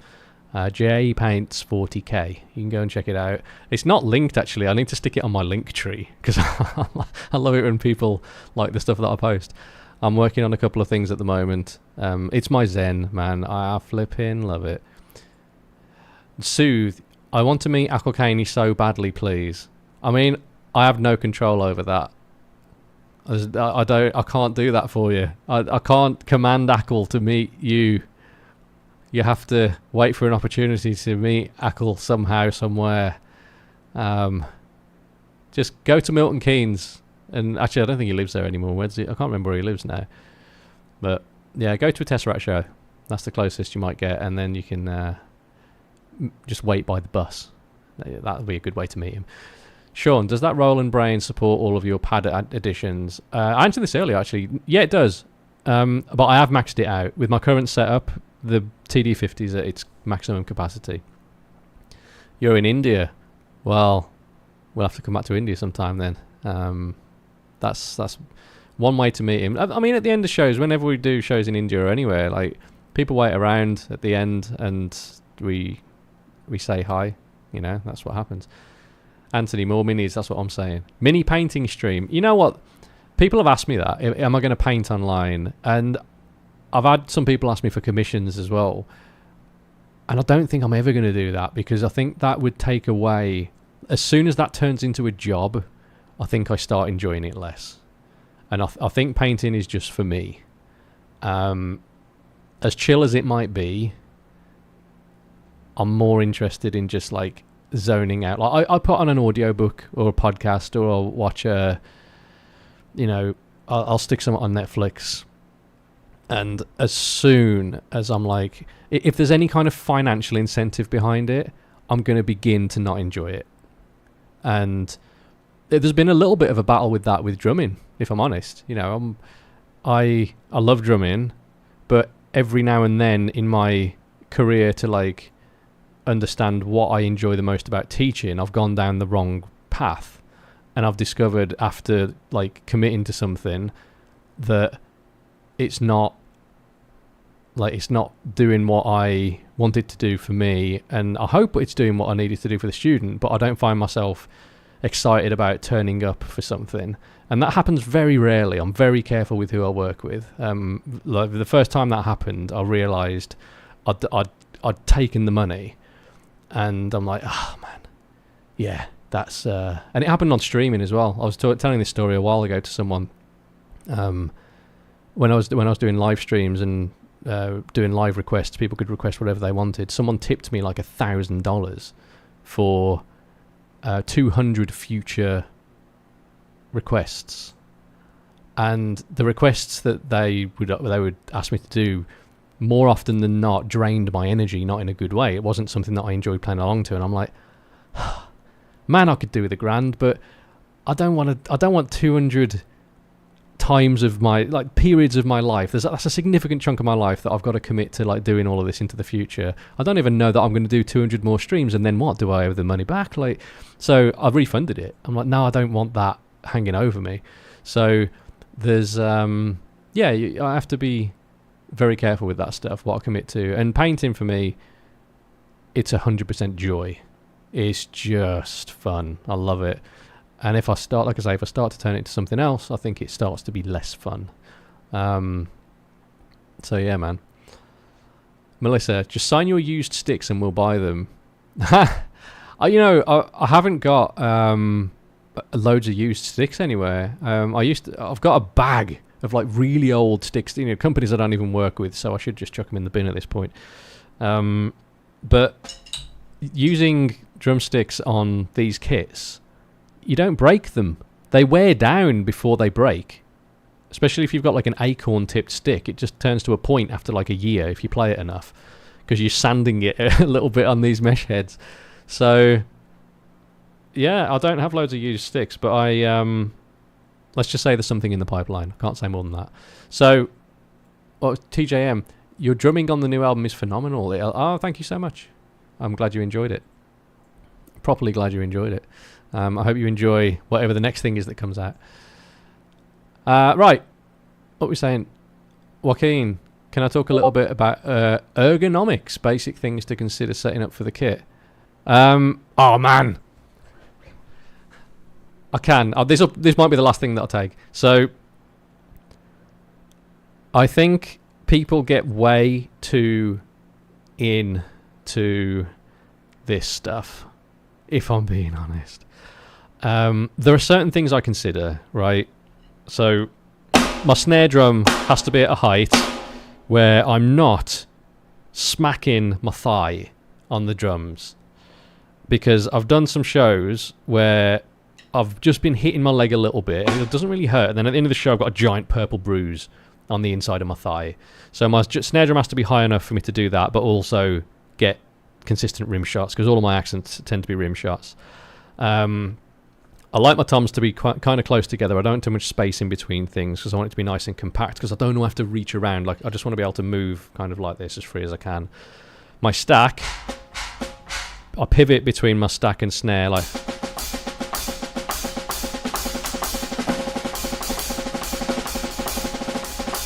rather than, I'm not doing that.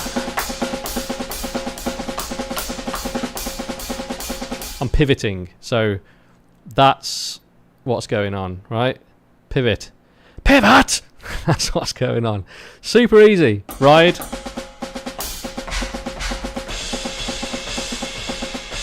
Really easy. The wrist does all of it. I would say with double kick and double pedals and stuff, here's a tip. Figure out if you can just do 16th notes on the ground to a metronome. Figure out what the best tempo is, the maximum tempo you can do that consistently for like 10-15 seconds. Move to the kit. Can you do it on the pedal? If the answer is yes, you don't need to change your pedal settings. If the answer is no, and it starts galloping, so instead of like that, you're going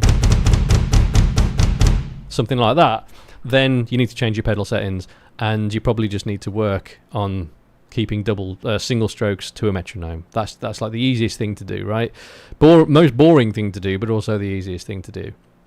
Other ergonomic things, like just setting up your kit so that everything's within reach for your body. And also, people get like well into, should I sit super high? Should I sit super low?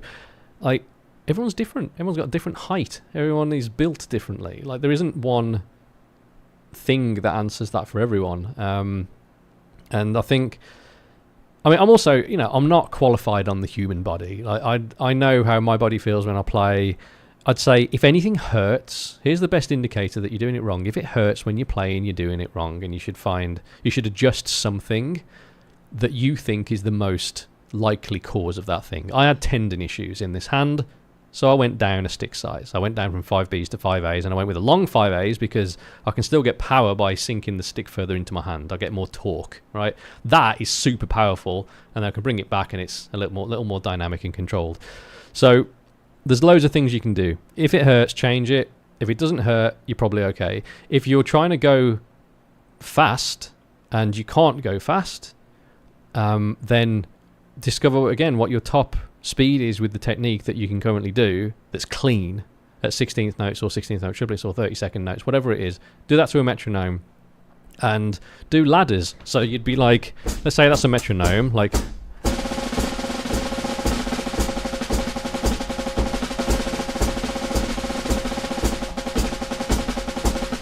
you'd figure out that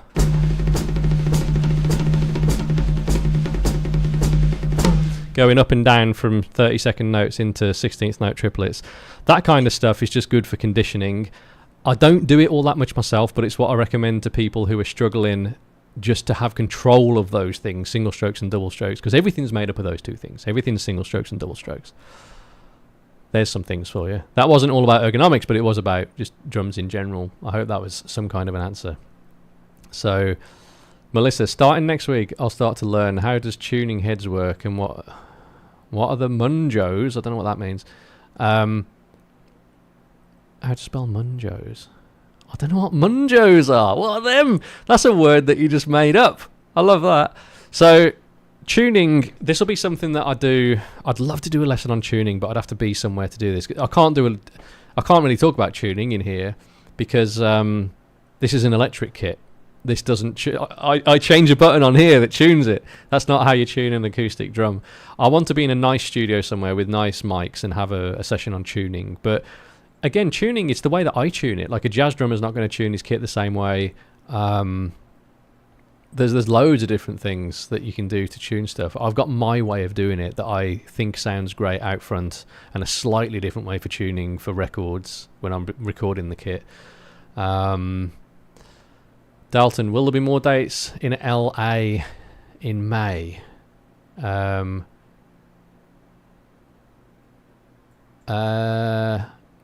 can't talk about it. You can't ask me that. I can't talk about these things. Let's just say we're trying to do some stuff. We're trying to do some stuff, but I can't talk about it. I don't know if LA is a thing. I can't remember, but we're trying to do some stuff. Anyway. You keep Melissa, you keep hearing, look at how many munjos they have when people are watching drumming videos. Is it moon gel? It must be moon gel. Oh my god, munjo. Oh man, can we have a t-shirt that's how many munjos have you got? Can that be a thing? How many munjos you using? Oh, that's so good. That's so flipping good. I'm a big convert from moon gel to drum honey. So it's the same thing. It's little like gel pads, right, that you can stick on the drum, and it takes away a ring or a transient that you don't want. So some toms can ring forever, and you might just want to kill it a little bit.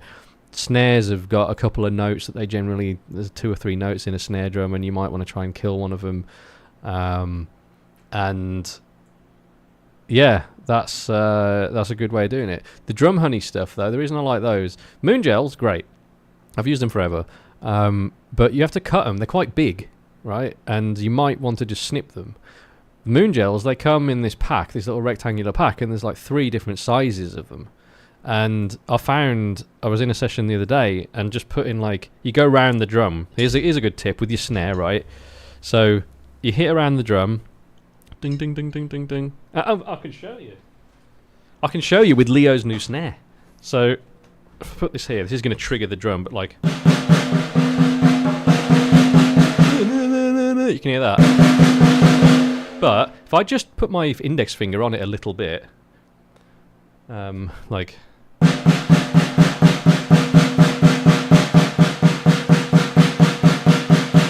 I can go round and figure out where it corrects it the most. Somewhere around there. There. That's great. So I could stick a tiny little moon gel around there, and then you could go around again if you wanted to get rid of more of that ring, and it's just a great way of doing it. You don't just want to slap on a moon gel, Moongel, but get some drum honey from Meinl instead. It's orange and it looks lovely, and the little round dots, and they're great. So there we go. Can you buy this in the kids store? I've got no idea what that means. I would imagine not. So, any recommendations for tom heads? I use Evans G2 tops and G1 bottoms. There we go. I like using those. Guys, this has been absolutely amazing. Thank you so much. I'm going to go and crack on with the rest of my day. I need to eat some actual food and stop burping. I had a big chunk of Huel energy drink this month. Not energy drink. It's like a meal replacement drink, and that's all I've had. So, I need to go and have something. Leo, send me your... Send me your address in an email if you wouldn't mind, and I will get this shipped up, packaged up and shipped out to you. If you want me to sign it, scribble on it, I can do that. Maybe just on the drum head so that I'm not ruining the actual drum. Or I can sign on the inside of the drum, or whatever you want. If you don't want it tainted with my signature, that's also fine. And for everyone else, if you're here for the first time, welcome, thank you very much. You must have subscribed to me at least free to be able to talk, because I set that thing up. So thank you very much for hanging out and talking and being with me for a couple of hours at this point. Thank you so much for everyone that submitted a performance for the Masterclass end of year thing. And like I say, if anyone's interested, if anyone wants to learn a bit more about drumming and just get over some hurdles, that's what I'm here for. That's what I try and help people with. If you're stuck in your practice routine or without a practice routine, let's get you in one, because it can be very, very rewarding in a very short amount of time. Yeah, I'm going to leave it there. I'll be back before too long. I really like the idea of hosting more streams on here. I love Twitch. I've loved a lot of streaming on Twitch, but I don't think it aligns with me trying to grow YouTube, which is where I post all my videos. So I think for the Twitch people that are here, the streams from now on are going to be on YouTube. I hope you don't mind, because I know there's a butting heads, or at least there used to be, with Twitch and YouTube. So anyway, Travis, great to see you, mate. Thank you again for submitting the thing. Everyone here that submitted something, thank you so much. And have a good Christmas break, holiday break, time off work, whatever it is that you're doing. And I'll catch you the next time I do something like this. Or before, if you send me an email about drum lessons. How about that? I've now got to do something fancy to end this. Let's do this. Look at that. Beautiful. Thank you, guys.